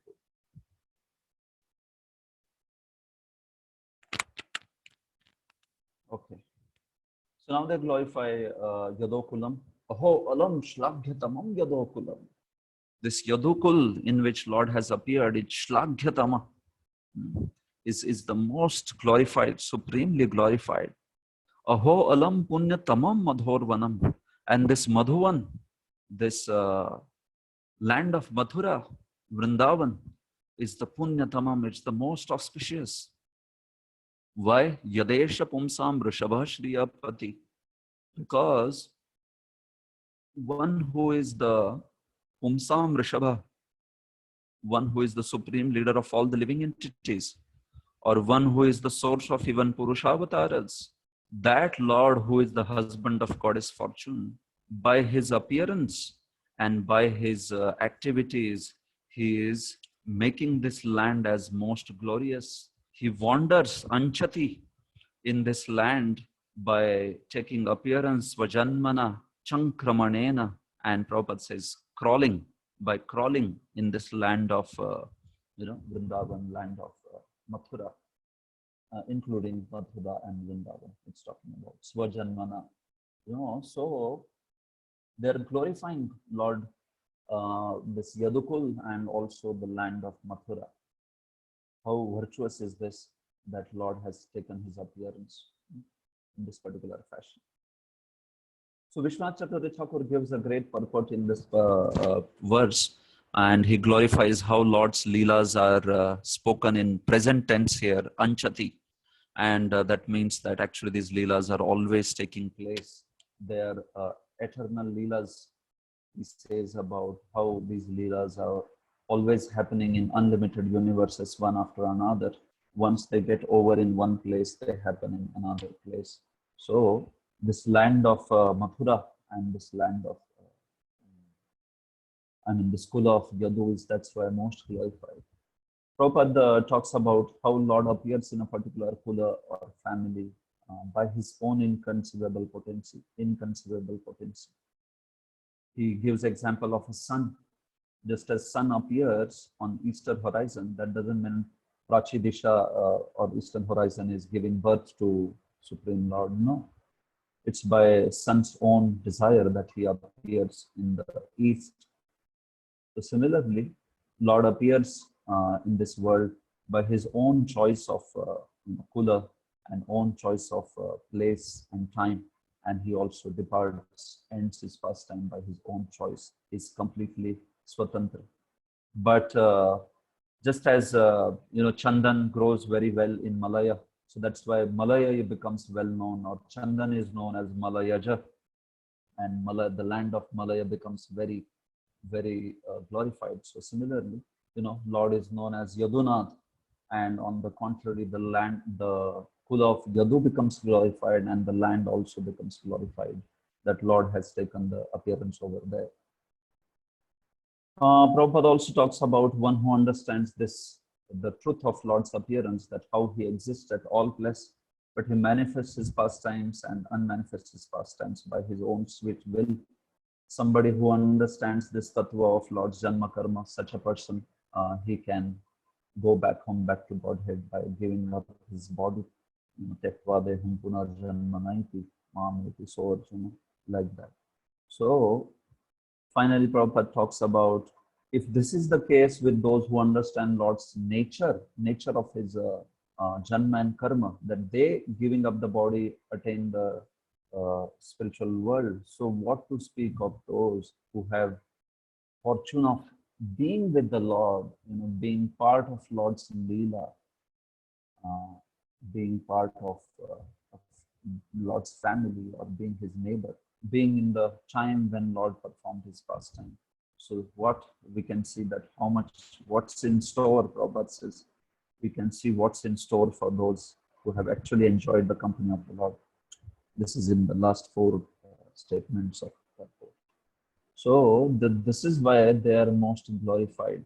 The great delight of bhakti that the Yaduvasis, Yaduganas, and also Madhuganas, Mathura residents enjoyed, that is just beyond expression. So that's why they are glorified. And after this verse, they glorify also Dwaraka. They have glorified Yadukulam and Mathura and Vrindavan. Mathura, Vrindavan included in Punyathamam Madhurvanam. And now they glorify also Dwarka, where Lord is performing his great pastimes. Aho bata swar yashas tiraskari kushasthali punya yashaskari bhuva pashanti nityam yadanugrahe shitam smita valokam swapatim smayat praja. Undoubtedly, it is wonderful that Dwarka has defeated the glories of the heavenly planets and has enhanced the celebrity of the earth. The sweet inhabitants of Dwarka are always seeing the soul of all living beings in his loving feature. He glances at them and favors them with sweet smiles.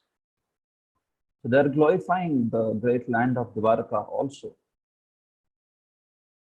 They are saying, Aho but swah yashas tiraskari. These heavenly planets are well known. They are very famous. Swar yashas means the fame of the heavenly planets. But Dwarka, Kushasthali, is so great that Tiraskari, that it actually mocks the fame, defeats the fame of even heavenly planets. Punya Yashaskari Bhuvaha. स्वर्ग के यश को तिरस्कृत तो कर देती ही है, लेकिन इस पृथ्वी के यश को बढ़ा देती है. इस पृथ्वी के यश को, इस पृथ्वी को पुण्य यशस बना देती है. That is Dwarka. Dwarka being manifested on this planet, it actually glorifies, makes the earth so glorious, they are saying. And the residents of Dwarka, they are so fortunate that they are continuously getting Pashyanti Nityam, they get to see Yadanugraheshitam Smitavalokam Swapatim. They are always able to see their master Lord Krishna, who always is glancing at them with a great smile and with a great desire to bestow his benedictions, desire to bestow his mercy. Anugraheshitam smitavalokam. His smile is characterized by a great desire to also bestow his mercy. So these Dwarkavasis are the most fortunate, he is saying.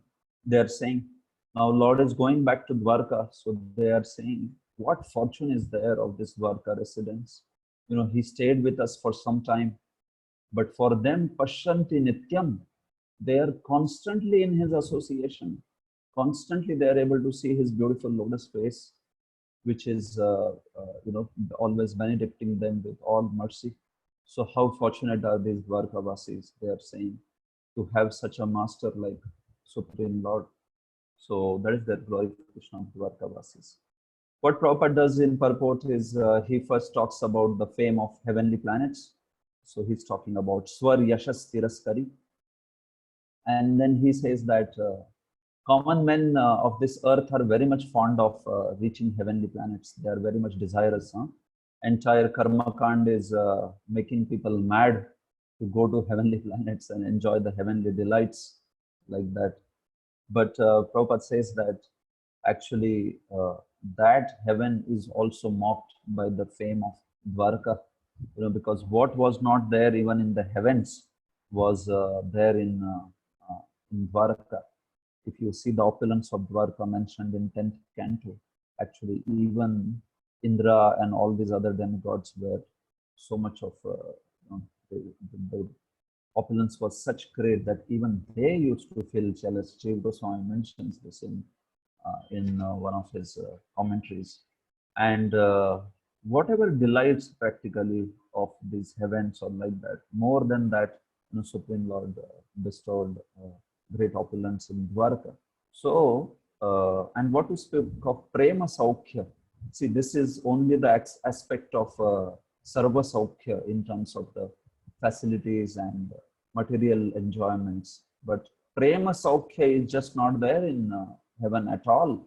The kind of the opulence of devotees and the Darshanosava of the Lord, that Prema Saukhya is just not there. So there is no comparison, in fact, of heavenly planets and Dwarka, because Lord resides in Dwarka, flooding the devotees in the pleasure of devotional service. But that's not the case with heavenly planets, right?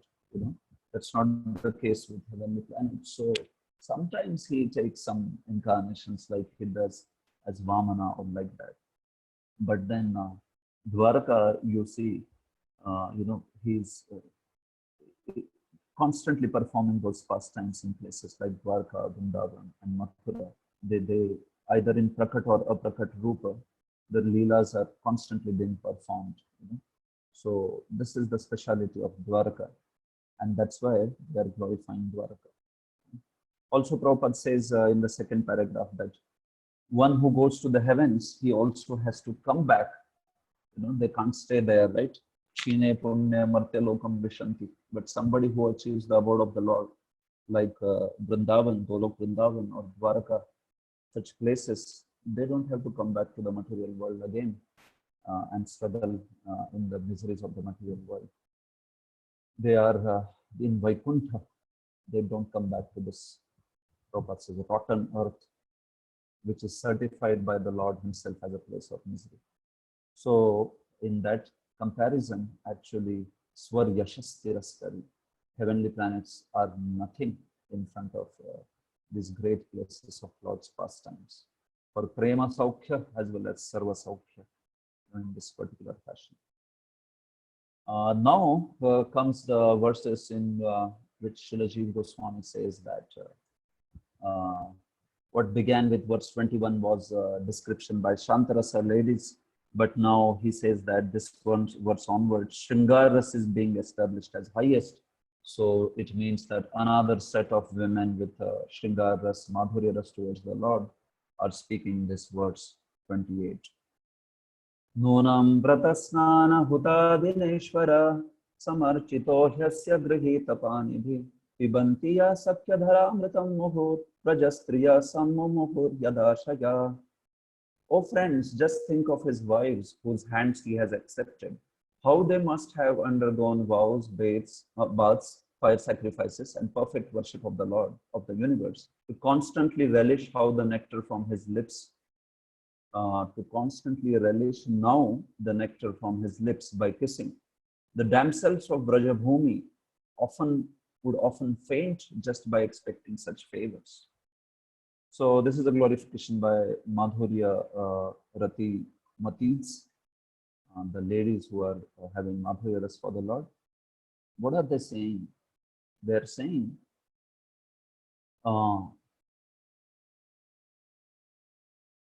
Ishvaraha, this Lord, Samarchito Vratasnana Hutadina, surely this Lord is worshipped by all different kinds of vratas and sacrifices and bathing in all the tirthas. By whom? By Grihita Panibhi, by these wives of the Lord. Surely this Lord must have been worshipped by doing all vratas, snanas, and sacrifices. In their prior lives, they must have performed such great tapasya in order to receive the Lord as husband, Grihita Panibhi. This is why they have become now, Lord has held their hands, the Lord has become their husband. So surely they must have done all these things in their prior lives. Pibanti ya sakhi dharamritam mohut. And hey Sakhi, this lady is saying, why is that they have worshipped the Lord surely by all this? Because what a fortune they have, that being Lord's wives, they are actually getting the nectar of Lord's lotus lips by kissing of the Lord. So this such a great fortune these ladies are having. Surely they must have worshipped the Lord by all Vedic rituals and everything. Muhu vrajastriyaha sammu muhur yadashaya. And just remembering or thinking about this nectar of Lord's lotus lips, the vrajastriyas, gopis would just faint. They would faint expecting such favors or remembering these favors. And these ladies, these queens of Dwarka, are constantly relishing that nectar because of their, being kantas, by being the wives of the Supreme Lord. So they're talking about this in this. They're glorifying the Braja gopis and they're glorifying the queens. Now, if you read this words, it may sound like they are glorifying the queens of Dwarka more than the Braja gopis. See, the way Prabhupada writes, the damsels of Brajabhumi would often faint just by expecting such favors. So it may sound that the verse is saying Vrajastriyas, gopis would only expect such favors while these queens were constantly receiving it.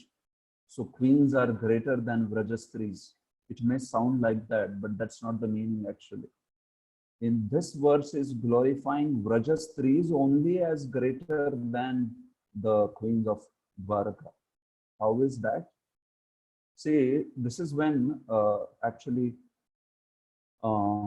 reading the text in connection with previous acharyas and understanding Prabhupada's words in the light of acharyas becomes necessary. The way Prabhupada writes by expecting such favors is actually the translation of Yadashaya, Sammu Muhur Yadashaya. So what it actually means is, Vishwanath clarifies, Chakravarti Thakur clarifies this point in his purport.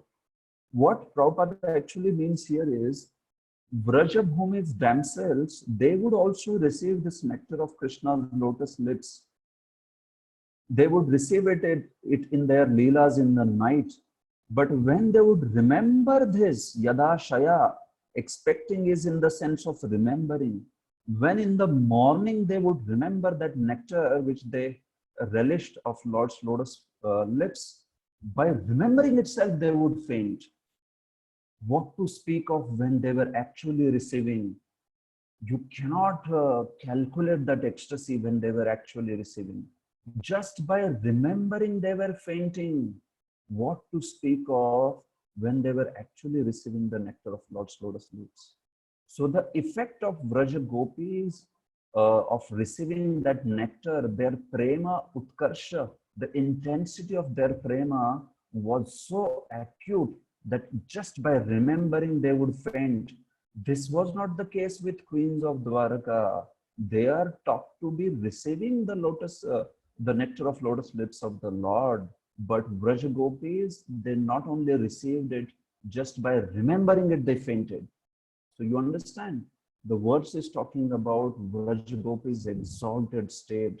Actually, queens of Dwarka, even they could not access that level of bhava and ecstasy which Vraja Striyas are accessing, because just by remembering they are fainting.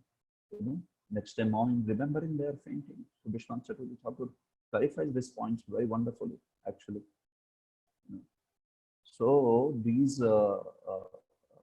Braja Gopis are most exalted, no doubt about it. You know. And the ladies of Hastinapur, sorry, the queens of Dwaraka, we know that actually they themselves, in fact, prayed that someday they will be, getting the dust of the lotus feet of gopis, and they would be follow Lord in the wake of the gopis. And that's how the pastime that the 16,100 gopis were taken by the Lord in their next life.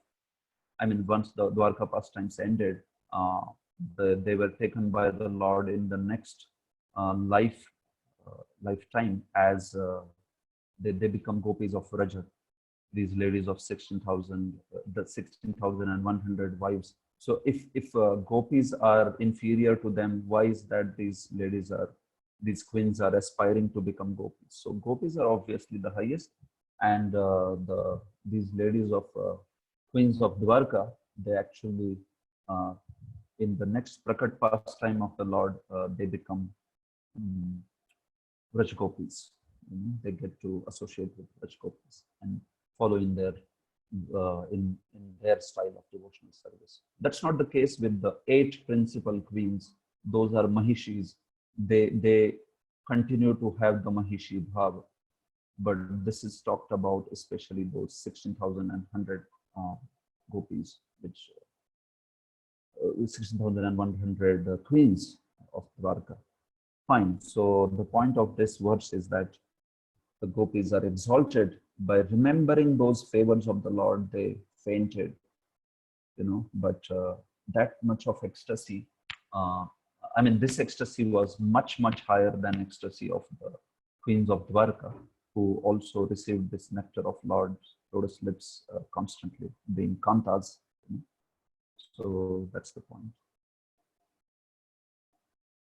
Srila Prabhupada also talks about first he talks about Vratasnana Hutadina Ishvara Samarchitah in the first para.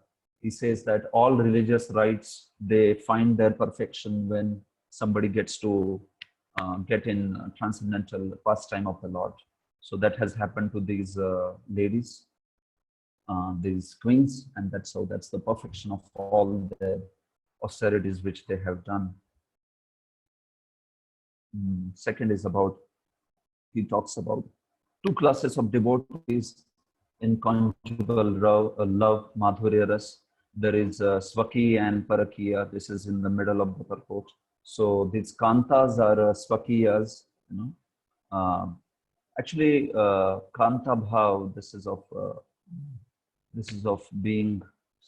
See, terms are sometimes used interchangeably. Krishna's kantas can be divided into 3 different categories. When kanta is used in a very general sense as Lord's conjugal rasa devotees, so that can be Swakiya and then Parakiya. And in that also, there is Swakiya, Parakiya and Mahishi. So those who are queens of the Lord are in Mahishi, while gopis, they while the Swaki and Parkiya, there are the queens which are having that Swakiya bhav, and Parkiya are the gopis of Vraja, who are actually so to say just married in external sense to others, but they have that sense of Lord as their husband, Lord as their lover, rather Lord as their lover. So that's the thing. Prabhupada is talking about Swaki and Parakiya. So these queens of Dwarka are Swakiya bhaktas, while the gopis are in Parakiya bhav. And finally, he also talks about in the last para, he talks about how the kissing of the Lord and such pastimes, they should not be considered with any mundane, perverted quality.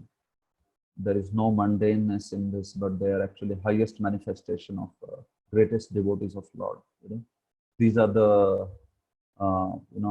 sweetest fruits of the tallest branch of the trees of the devotional service. So they are not to be considered mundane by anyone. These are most exalted topics, and that's how he says, gives a very nice logical argument that such exalted, renowned sages like Shukadev and Chaitanya Mahaprabhu and Narad Muni, they are relishing these pastimes of Lord with his, beloveds like that. So just by simple logic, one can understand that if such renowned sages are enjoying, relishing these pastimes of the Lord, so then the subject matter has to be most pristine. It has to be most purest of all. That's the understanding Prabhupada is giving. Fine. So next we move on, text 29. They now especially glorify the queens of Dwarka, because these are also queens, or the Hastinapur's ladies.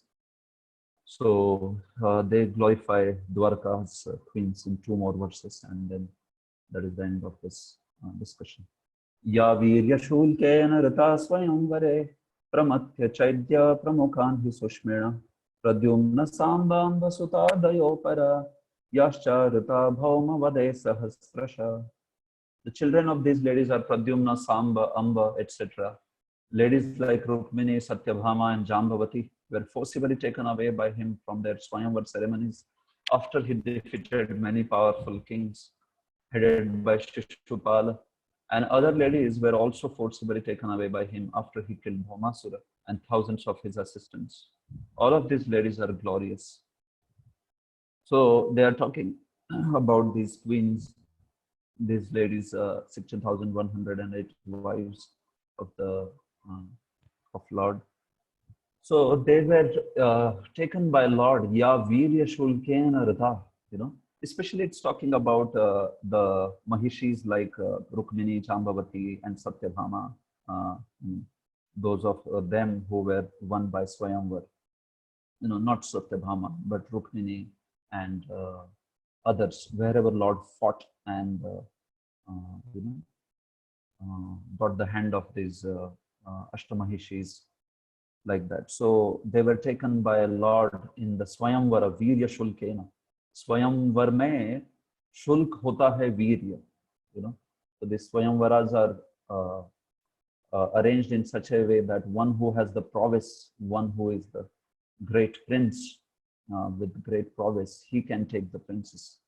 So just as Lord took Rukmini and all these other queens in this fashion by showing his prowess, so that they are talking about Pramatya Chaidya Pramukhan hi Sushmina.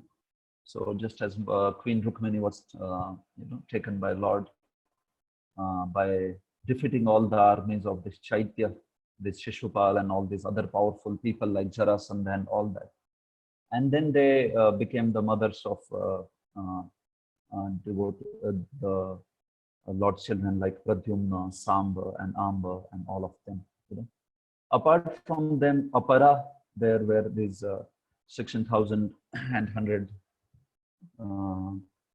queens which were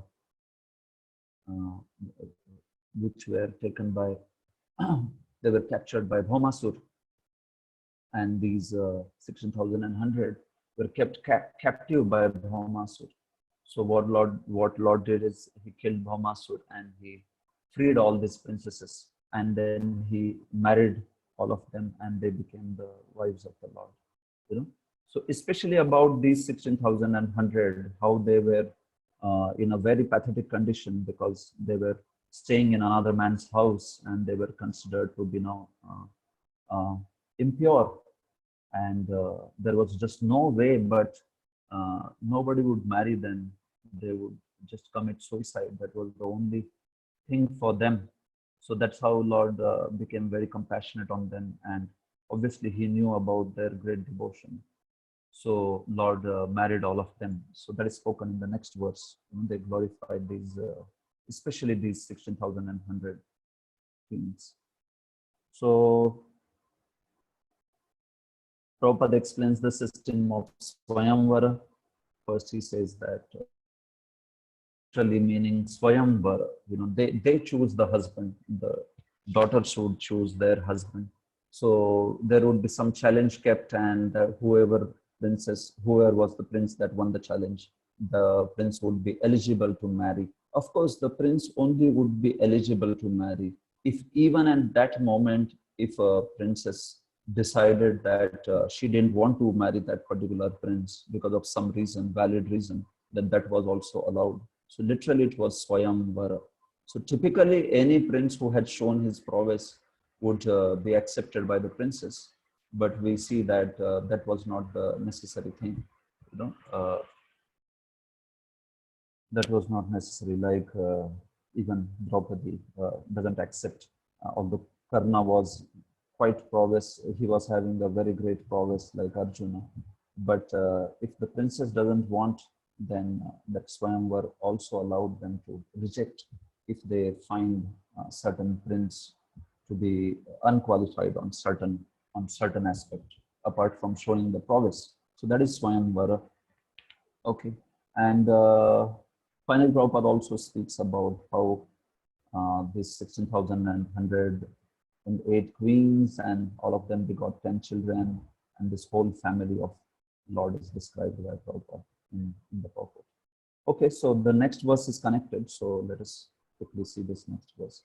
Etah param stritvam apasta peshalam nirasta shaucham bata sadhu purvate yasam grihat pushkara lochana pati na jatva paityariti bhedrati spusham. All these women auspiciously glorified their life despite their being without individuality and without purity. Their husband, the lotus-eyed personality of Godhead, never left them alone at home. He always pleased their hearts by making valuable presentations. So such ladies, apara, this is not talking about, this verse is not talking about ladies like Rukmini and Satyabhama and Jambavati or all these queens. It is talking about those apara 16,100 ladies which were captured by Bhaumasura. Their etaha is referring to them. Their stritva, their womanhood was apasta peshalam and nirasta shaucham. Their womanhood was actually apasta peshalam, means they had lost all freedom. It was without individuality, without freedom, swatantra rahitam. And nirasta shaucham, it had lost its purity because they were staying in another man's house. So they were actually considered, without purity. So their womanhood, stritva, was actually in that fashion, apasta peshalam and nirasta shaucham.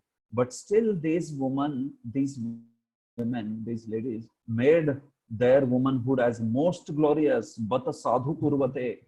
उन्होंने अपने स्वतंत्रता रहित और शौच रहित स्त्रीत्व को परम साधु बना दिया. Like that the verse is saying. How? By serving the Supreme Lord so wonderfully, by their love and devotion, that the Supreme Lord never left the houses. I mean, never left their association. Yasam grihat pushkara lochana pati na jatu apaiti. From their houses, the Lord, the lotus-eyed Lord, never ever left them. Na jatu apaiti. and always please them, Aritibhi Ridhispishan, always please their hearts by, many, many wonderful gifts. So although they came from such a, so to say, such a background, but by their love and devotion, they pleased the Supreme Lord so much that actually Prabhupada says that the Supreme Personality of Godhead never left them alone at home, always was enjoying their association. Okay?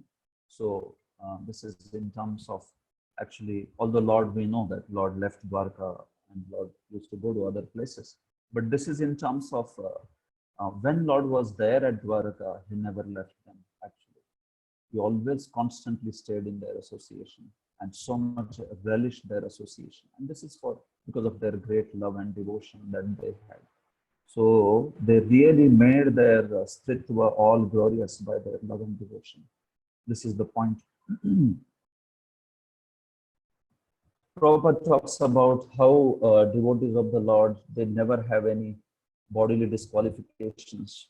So talking about that apastapeshalam and nirasta shaucham, he says that once a devotee, once a person becomes devotee of the Lord, it is like Ganges water. Once you put Ganges water in something, even the drain water, if you put Ganges, becomes the most glorified, most pure.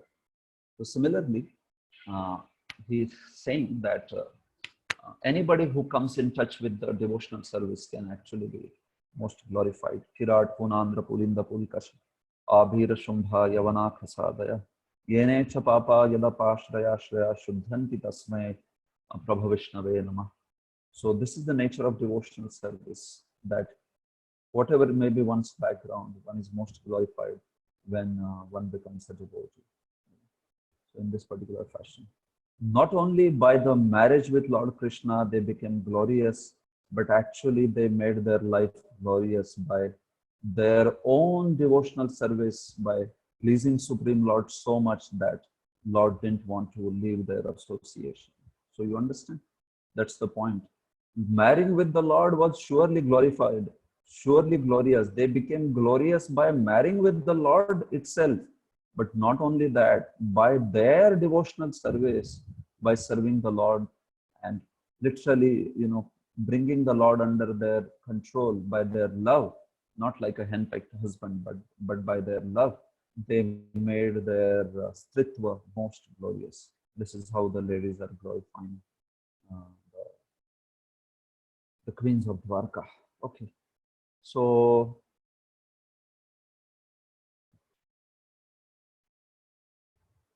there are 6 verses more, and this is just Lord leaving. So I may take some 7-8 minutes more to finish this. We'll finish this chapter and we'll be over. This chapter will be over then. So that's why I would continue. In case any of you have any urgent service or like that, you may want to drop off. It's fine. But I'll just finish in another 7-8 minutes, this remaining verses. So in this manner, Hastinapur's ladies glorified the queens of Dwarka. They glorified the Lord, they glorified Lord's appearance. We saw that in Shantarasa, they glorified Lord's various activities, purpose of his incarnation, the land of Madhu. We have seen the connection of every verse, right? How they glorify, Lord being the only one in the beginning of creation and also after Pralaya, then how he manifests material world and puts living entities under material energy. Then they talk about how that Lord is present in front of us and he's understood by devotional service. That Supreme Lord is glorified in Guhya, confidential parts of the Vedas. Why does he appear? His Kala is when the kings become reckless, he appears. Desha and Patra, Yadu, Kula and Madhuvan is glorified, and then they glorify also the queen. The Dwarakapuri is glorified after that. Then the Madhurya Ras devotees glorify the Vrajagopis and as well as Dwarka's queens, and finally 2 verses glorify Dwarka's queens. So hearing this wonderful glorification, Lord smiles at them and he's just now ready to depart. He's leaving. Evam vidhadadantinam saghirah pura yoshitam Nirikshanena Abhinandan Sasmitena Yayo Harihi. While the ladies of the capital of Hastinapur were greeting him and talking in this way, the Lord, smiling, accepted their good greetings, and casting the grace of his glance over them, he departed from the city. So in this way, they were glorifying the Lord. And what did Lord do? He did two things. He did Nirikshana and he did Smita. So he glanced mercifully on some of the ladies, and he also smiled at some of the ladies, and in this fashion, just departed from the place. So Jiva Goswami says he smiled at Madhurya Ras ladies and he glanced at the Shanta Ras ladies. So his reciprocation is also specific. Shanta Ras devotees, he glanced at them, and Madhurya Ras devotees, he smiled at them. Okay. Ajata Shatruhu Pratanam Gopithaya Madhudvishaha Parebhya Shankitah Snehat Prayantah Chaturangini. Maharaj Yudhishthir, although no one's enemy, engaged 4 divisions of defense, horse, elephant, chariot, and army, to accompany Lord Krishna, the enemy of the Asuras, demons. The Maharaj did this because of the enemy and also out of affection for the Lord. So as Lord was leaving now, departing, Ajat Shatru Yudhishthir, he gave some army to protect the Lord, Pritanam Prayunte. Why? Gopithaya, to protect the Lord. So although who can put any injury to the Lord, but because of the great sneha, affection of Yudhishthir, he was doubtful about some particular envious elements. So then he kind of gave army, Chaturangini armies that has 4 sections of chariots and horse and elephants and foot soldiers. He gave with the Lord for his protection, although he knew that Lord doesn't need any protection. But out of his affection, Jiva Goswami says that this is how Yudhishthir is, because of sneha, his Aishwarya Jnana is actually very weak. He knows Lord as Supreme Lord, but he has a great sneha. So that's why, his Aishwarya Jnana goes behind and his Vatsalya comes in front to protect the Lord. And that's how he gave the army that accompanied with the Lord for the Dwarka. So Prabhupada talks about in the purport about how Yudhishthir Maharaj knew very well that Krishna is everyone's friend and well-wisher, but still he knew that there are envious people sometimes. So that's why, out of fear of attack from them, he gave these bodyguards to Krishna to accompany him in his journey like that. And Lord was never able to disobey Yudhishthir because he had such great love for the Lord. So Prabhupada brings up that point again, that how Lord acts as a subordinate in his transcendental Leela. He likes to be, subordinate to his devotees. So if they are arranging for some protection, he is happy that, okay, you want to protect me in that fashion, he is ready to be protected like that, just as he is ready to accept Yashoda Mata's protection in this particular way. 33. Atha duragatan shauri kauravan virha aturan sannivatya dradam snigdhan prayat swanagarim priyaihi. Out of profound affection for Lord Krishna, the Pandavas, who were of the Kuru dynasty, accompanied him a considerable distance to see him off. They were overwhelmed with the thought of future separation. The Lord, however, persuaded them to return home, and he proceeded towards Dwarka with his dear companions. So after going considerable distance, then what Lord Shauri Krishna did is he sent back the Kurus who had accompanied him. He also sent back the other associates from Hastinapur that were coming to, send off the Lord. How long they can go, right? Lord said, you want to come to Dwarka with me or not? What? So you have come a great distance, you please now go back. And in this manner, those affectionate devotees and Kurus were sent back by the Lord, and Lord just from their, he, along with his dear companions, went ahead in his journey towards Dwaraka. Kurujangala Panchalan, Shurasenan Sayamunan, Brahmavartam Kurukshetram, Matsyan Saraswatanath, Marudhanvamati Kramya, Savira Dhira Yoparan, Anartan Bhargavopagat, Shrantavaho Manag Vibhu. O Shaunaka, the Lord then proceeded towards Kurujangala Panchal Shurasena, the land on the bank of the river Yamuna, Brahmavarta, Kurukshetra, Matsya, Saraswat, the province of the desert, and the land of scanty water. After crossing these provinces, he gradually reached the Sauvira and Abhira provinces. Then west of these reached Dwarka at last. So the leaving from Hastinapur, the various provinces that he crossed are talked about, Guru Changala, Panch, Shurasena, and all that. And Vishwanath Chakravarti Thakur says that it is not necessarily in the order. These are the various provinces that he crossed. So Prabhupada also says in the purport, we do not gain any profit simply by researching the analogous provinces of those days up to now. Sometimes there are some efforts to try to see what are those provinces and are they modern day provinces matching, and also Prabhupada says, well, we are not so much interested in that. Although he says that the desert may refer to Rajasthan, Marudhanvam, and the land where there is not much water, that may refer to the land of Uttar Pradesh.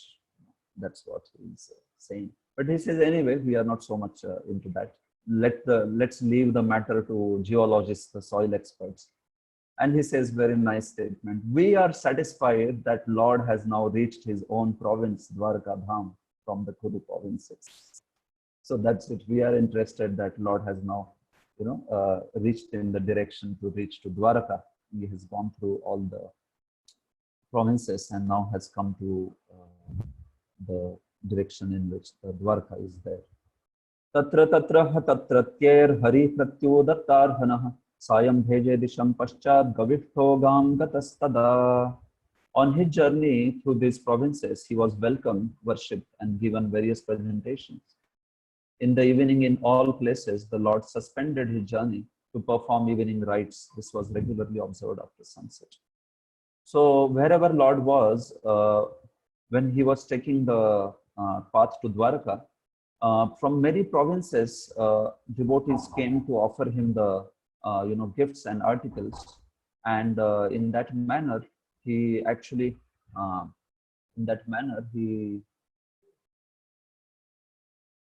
he received all these gifts and all that. Not only he received the gifts, but he was also taken to their provinces by these devotees of these provinces for a day or two. Vishwanath Chakravarti Thakur says that. So on the main highway that Lord is coming from Dwarka to Hastinapur to Dwarka, these devotees would reach there, and from the road they would take the Lord, which was little, off the road, their provinces. But because of their love and devotion, Lord would go to their provinces and spend a day or two, and then come back to the highway and continue his journey to Dwaraka. So in this manner, finally Lord came to the place of Dwaraka, the province of Dwaraka. Wherever there would be sunset, Lord would get down off his chariot and go into a water body, and he would do his Sandhya Vandanam and all that. That is also spoken. That is one meaning of this Sayam Bheje Disham Paschad. But there is another meaning also of this third and fourth quarter of this verse, which means that actually in this manner, Lord reached Dwarka when the time was Sayam Kala. This Gavishtaha can mean sun. When sunset, Lord got down off his chariot and performed ritualistic activities like Sandhya Vandanam. But it can also mean that the sun set in the ocean of Dwaraka, and that was the Sayankal time when Lord reached Dwaraka. Not on the same day, of course, after many days like that, but that was the time when Lord reached. In fact, Vishwanath says it was exactly Aparanna time, not Sayankal, but the fifth time of the day. Day is divided into two hours. So the fifth part of 2 hours is known as Aparanna, 2 to 4, 2 p.m. to 4 p.m. That was the time when Lord Krishna reached Dwarka, his province. So that's what is said. I also want to mention this thing that in this, Jiva Goswami gives a very interesting commentary from Krishna Sandarbha, where he says that while Lord was going through all these provinces, leaving back to Dwarka, he also went to Shurasena province and he went to Vrindavan. That is Srila Jiva Goswami's opinion. So why did he go? Unmanifest, after going to Vrindavan after killing of Dantavakra. So this Leela is happening much after killing of Dantavakra and Lord's going to Vrindavan. So he had already made all Vrindavan unmanifest from the worldly vision. So still Lord, while going, he went to Shurasen province and he went to Vrindavan. So Srila Jiva Goswami says, why did he do this? Is because he went there to see his Nanda and Yashoda and Gopis and all in their aprakat forms. Although Lord was already there in their in his aprakat form and in the aprakat forms of Rajvasis, still in this form, which was a prakat form, he went back to Vraja and he just saw their he took their darshan. He saw the Vraja in its aprakat rupa, and then he proceeded towards Dwaraka. So that's Jiva Goswami's opinion on Lord's going to Shurasena. So Prabhupada says these are the wonderful pastimes of the Lord. He says this in last para. And it's very important. Sometimes Lord acts in a way that one has to follow his example. Sometimes he acts in a way that his Bhagavata is shown. So what is to be imitated and what is not to be imitated is understood by taking shelter of a bona fide guru. This is why we need a guru. Otherwise, we will end up imitating what should not be imitated and not following what should be followed. So this is Prabhupada's conclusion, the shelter of a spiritual master. To understand these pastimes. Thus end the Bhaktivedanta purports of first canto, 10th chapter of Srimad Bhagavatam, entitled Departure of Lord Krishna for Dwaraka. So this is the end of this chapter, and tomorrow we'll begin with the next chapter. Of course, I am very much overdue the time. At this point, anybody would like to ask any question, they can, or we can finish and we can end here. Yukal Sham Prabhu has asked a question. Okay. These prayers of ladies of Hastinapur means exactly which ladies? Whether one particular lady or group of ladies? How to understand? Yeah, so you can understand only in terms of these ladies who are having Shantarasa. So Shantarasa ladies, one of those ladies is saying a verse to other Shantarasa ladies. So that's the initial 7 verses in which that Shantaras ladies are speaking. So exactly which lady, yeah, we would not be able to understand. But the ladies of Shantaras are glorifying the those particular aspects of Krishna, which are mentioned in first 7 verses. And then the remaining verses are glorified. They are the verses from the Madhurya Ras ladies. So I mean, Acharya just say in terms of the general group of ladies, they are not giving any names or anything specific. So one particular lady from the group of Shantarasa is glorifying like that. Okay. Another question is each Veda a personality? How is it? Little difficult to understand. Yeah, actually Vedas are personalities. They are personalities because these are even there are the Shruti Stuti, the prayers by personified Vedas. So in the transcendental world, actually there is Adhishthana. There is something Adhishthana and Adhisthata or Adhishthatri. So anything you talk about, there is Adhishthana, like Vedas in terms of adhisthana are the sound vibration that is there. That is known as adhisthana. Adhisthana means object, you can say object. And adhisthata, there is a personification of that, one who possesses it in personal form is known as adhisthata or adhishthatri. So that is actually the person behind that. So same, just as earth is adhishthan, which is the earth which we see for earth, water, fire, air, ether, all the hills and all that. And adhishthatri is Bhumi Devi. Similarly, adhishthan Maya is, we see material energy in this world. And adhishthatri Maya is Durga. So same way, Vedas are adhisthana and adhisthata. Those are personalities also. Question. Although the ladies of one second. In the purport of verse 28, Srila Prabhupada says Krishna stayed in Vrindavan till age of 16. I think you had mentioned in previous classes that Krishna stayed in Vrindavan for 10 years, 7 months. How to reconcile? Okay, fine. So yeah, this is reconciled by Srila Vishwanath Chakravarti Thakur in Srimad Bhagavatam's chapter in which Krishna is leaving for Mathura. So there is worldly, there is Laukika Vaya and there is Alaukik Vaya, or you can say Divya Vaya. So Krishna's age in terms of his actual age and in terms of the age as we understand is much different. Krishna is a precocious child.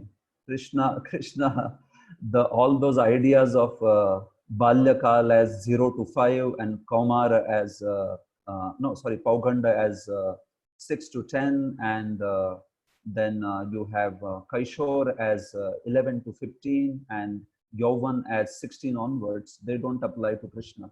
Krishna becomes very fast Kumar and he becomes very fast a Kishore. Okay. So in 3 years and 4 months, Krishna becomes actually, Krishna's Balyakal is over. In 6 years and 8 months, his Pauganda is over. He has become a Kishore, after he has finished his 6 years and 8 months, you understand? So by age of 10 years and 8 months, 7 months, Krishna has finished his Kaishora. What does it mean is, although Krishna is only 10 years and 8 months, he looks like 16 years old. His body grows in such a way that actually his pastimes only 10 years have happened, but he looks like 16-year-old. So Prabhupada speaks in general sense of human calculation of 16, but actual Krishna had only spent 10 years and 7 months in order to be a full-bloomed Kishora. Even that's the case with Srimati Radharani and Gopis and all that. They don't have the calculation like our calculation. Their Kaishora and Yauvan comes very early. You understand? So that's the reconciliation. This is there in Vishwanath Chakravarti Thakur's commentary. You can take a reference. Is there a story behind the name Kushasthali? There is one reference which I have heard about. The island on which Dwarka is built, that is known as Kusha, and that's how Dwarka is known as Kushasthali. Well, why the island is named as Kusha, that I am not sure. But the island is known as Kusha is a reference, I guess it's there in Mahabharata. And that's how the land which is built on that is Tapu. Us Tapu par jo banda gaya hai, that is known as Kushasthali. Okay. I missed the last part of your discussion about the disappearance of Brajvasis and Krishna visiting Vrindavan post killing Dantavakra. Okay, fine. What I was saying is Krishna, while going back from Hastinapur to Dwarka, if you see, it is also written there, Shura Senan. He visited also the province of Shura Sen, which is nothing but the province of Mathura and Vrindavan. So he went to Vrindavan after he had left Hastinapur. So now Vrindavan means, who is there in Vrindavan at that time when Krishna is leaving after the whole episode of Kurukshetra?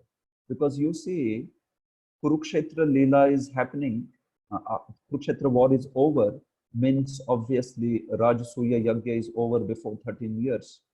And before that, Dantavakra's killing was done. So Dantavakra's killing was over, and Lord Krishna went to, after Dantavakra's killing, he went to Vrindavan. He crossed Yamuna and went to Vrindavan, and he spent 2 months in Vrindavan. So this is first time Lord Krishna going back to Vrindavan after he had left at the age of 10 years. So Krishna goes back to Vrindavan after killing of Dantavakra. This reference is there in Padma Puran, it's there in Krishna Sandarbha, it's there in Srimad Bhagavatam's commentaries, it's just all over. So you can see this, get those references. So Jiva Goswami mentions that after killing of Dantavakra, Krishna met with Vrajavasis, spent 2 months in Vraja, and he knew that now Vrajavasis cannot tolerate his separation. He has stayed away for so many years. So what Lord Krishna did is he, along with Nanda and everybody, he took them all back to Golok Vrindavan. So that is where in Prakat Roop, the pastimes of Nanda, Yashoda and all of them are over in Prakat Roop. So what it means is, because Vrindavan is a Nitya Leela Sthana, the pastimes are surely happening in Nitya Rupa. They are aprakat. But in Prakat Roop, that was the point when Krishna wound up his Vraja pastimes. And not only Vrajavasis, but even Krishna went back. He took back to all the Goloka. He took back the Vrajavasis to Golok. But Krishna expanded in another form, and that is the form which went back to Dwaraka to continue thereafter the Leelas of all those other Leelas of Rajasuya Yajna and fighting and Kurukshetra war and all that. So you understand? So that's the explanation actually. Lord Krishna. So when he was going back now, he went back to the place Vrindavan. When he was going from Hastinapur to Dwarka, he also went to Vrindavan. And Jiva Goswami says, in his Prakat form, which was now this Dwaraka, he went there to see his aprakat residents of Vraja, and his own form of Nandanandan that is there in Vrindavan, So Vrajavasi is going back to Golok Vrindavan and being in aprakat form in Vraja. These two are the same things, because we know Vrindavan is Nitya Leela Sthan. So Golok Vrindavan's Leelas only are manifest in aprakat Rupa in Vrindavan, like that. So that's the point. I hope you understand this. At what age Krishna went to Vrindavan? I think you had asked this question yesterday. At what age Krishna went to Vrindavan? This is Krishna went to Vrindavan after killing of Dantavakra. So this should be somewhere around 76 years, but I can confirm, because exactly how much is duration in between these pastimes is spoken, but you will have to calculate it. I was saying yesterday also, I haven't figured out every Leela's age. Some broad understanding is there in terms of, sometimes even these ages differ, Prabhu, because Lord's Leela happens in many kalpas. So sometimes, Purnamasi in Gopal Champu herself says that she's talking with Vrinda, and she says that sometimes Lord's pastimes ages so much differ. He's 76 years old when he is coming back to Vraja in one calculation. Another calculation, he is 42 years old when he comes back to Vraja. But she says that this should be understood in terms of Lord's pastimes in various kalpas. In that manner, she answers. So for this particular kalp, what is the timeline of each pastime? Maybe, yeah, somebody should work this out. I'll give you that data. You can work it out. Okay. Hare Krishna. Yeah, that's all is there. And I'm thankful to you for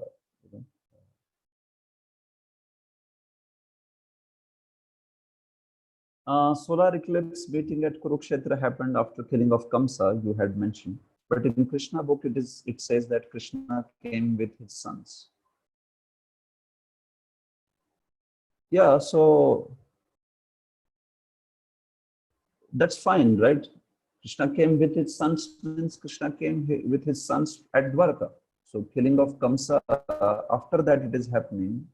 Okay, you are saying immediately after killing of Kamsa. Okay, fine. I understand.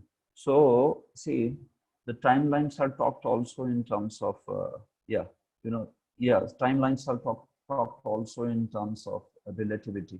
When Jiva Goswami says not long after killing of Kamsa, he surely doesn't mean next day after killing of Kamsa, or doesn't mean few years after killing of Kamsa, when Lord had not even gone to Dwaraka. No, it's quite clear that in Kurukshetra Lila, Lord is coming there along with his wives at Dwarka, and all these people like Hastinapur residents are meeting, and even Draupadi and whatever, who all came there. Kurus also came, right? Duryodhan and all of them were also there in Kurukshetra Lila. So all these people came there. So naturally, this is happening after Lord went to Dwaraka. So it's few years surely, and those years means it's time beyond Mathura. So what is the exact Mathura's residence? I can find out, because you have been asking that question many times. So maybe I'll take a look today. But it is few years. Whether it's 20 years, I don't remember exactly, but it is few years. But it is very sure that Kurukshetra Lila happened after Lord's going to Dwaraka, and obviously having children and all of them. They came to Kurukshetra, and this is how. That's the point. Okay. Okay, Prabhu. I think we are done with the questions here. I hope I tried to do justice as much as possible from the references that I knew. If anything is there, you could also check in further classes. We stop here. Granthra Srimad Bhagavatam ki, Srila Prabhupada ki, Jai Gaur Premanande, Hari Gaur.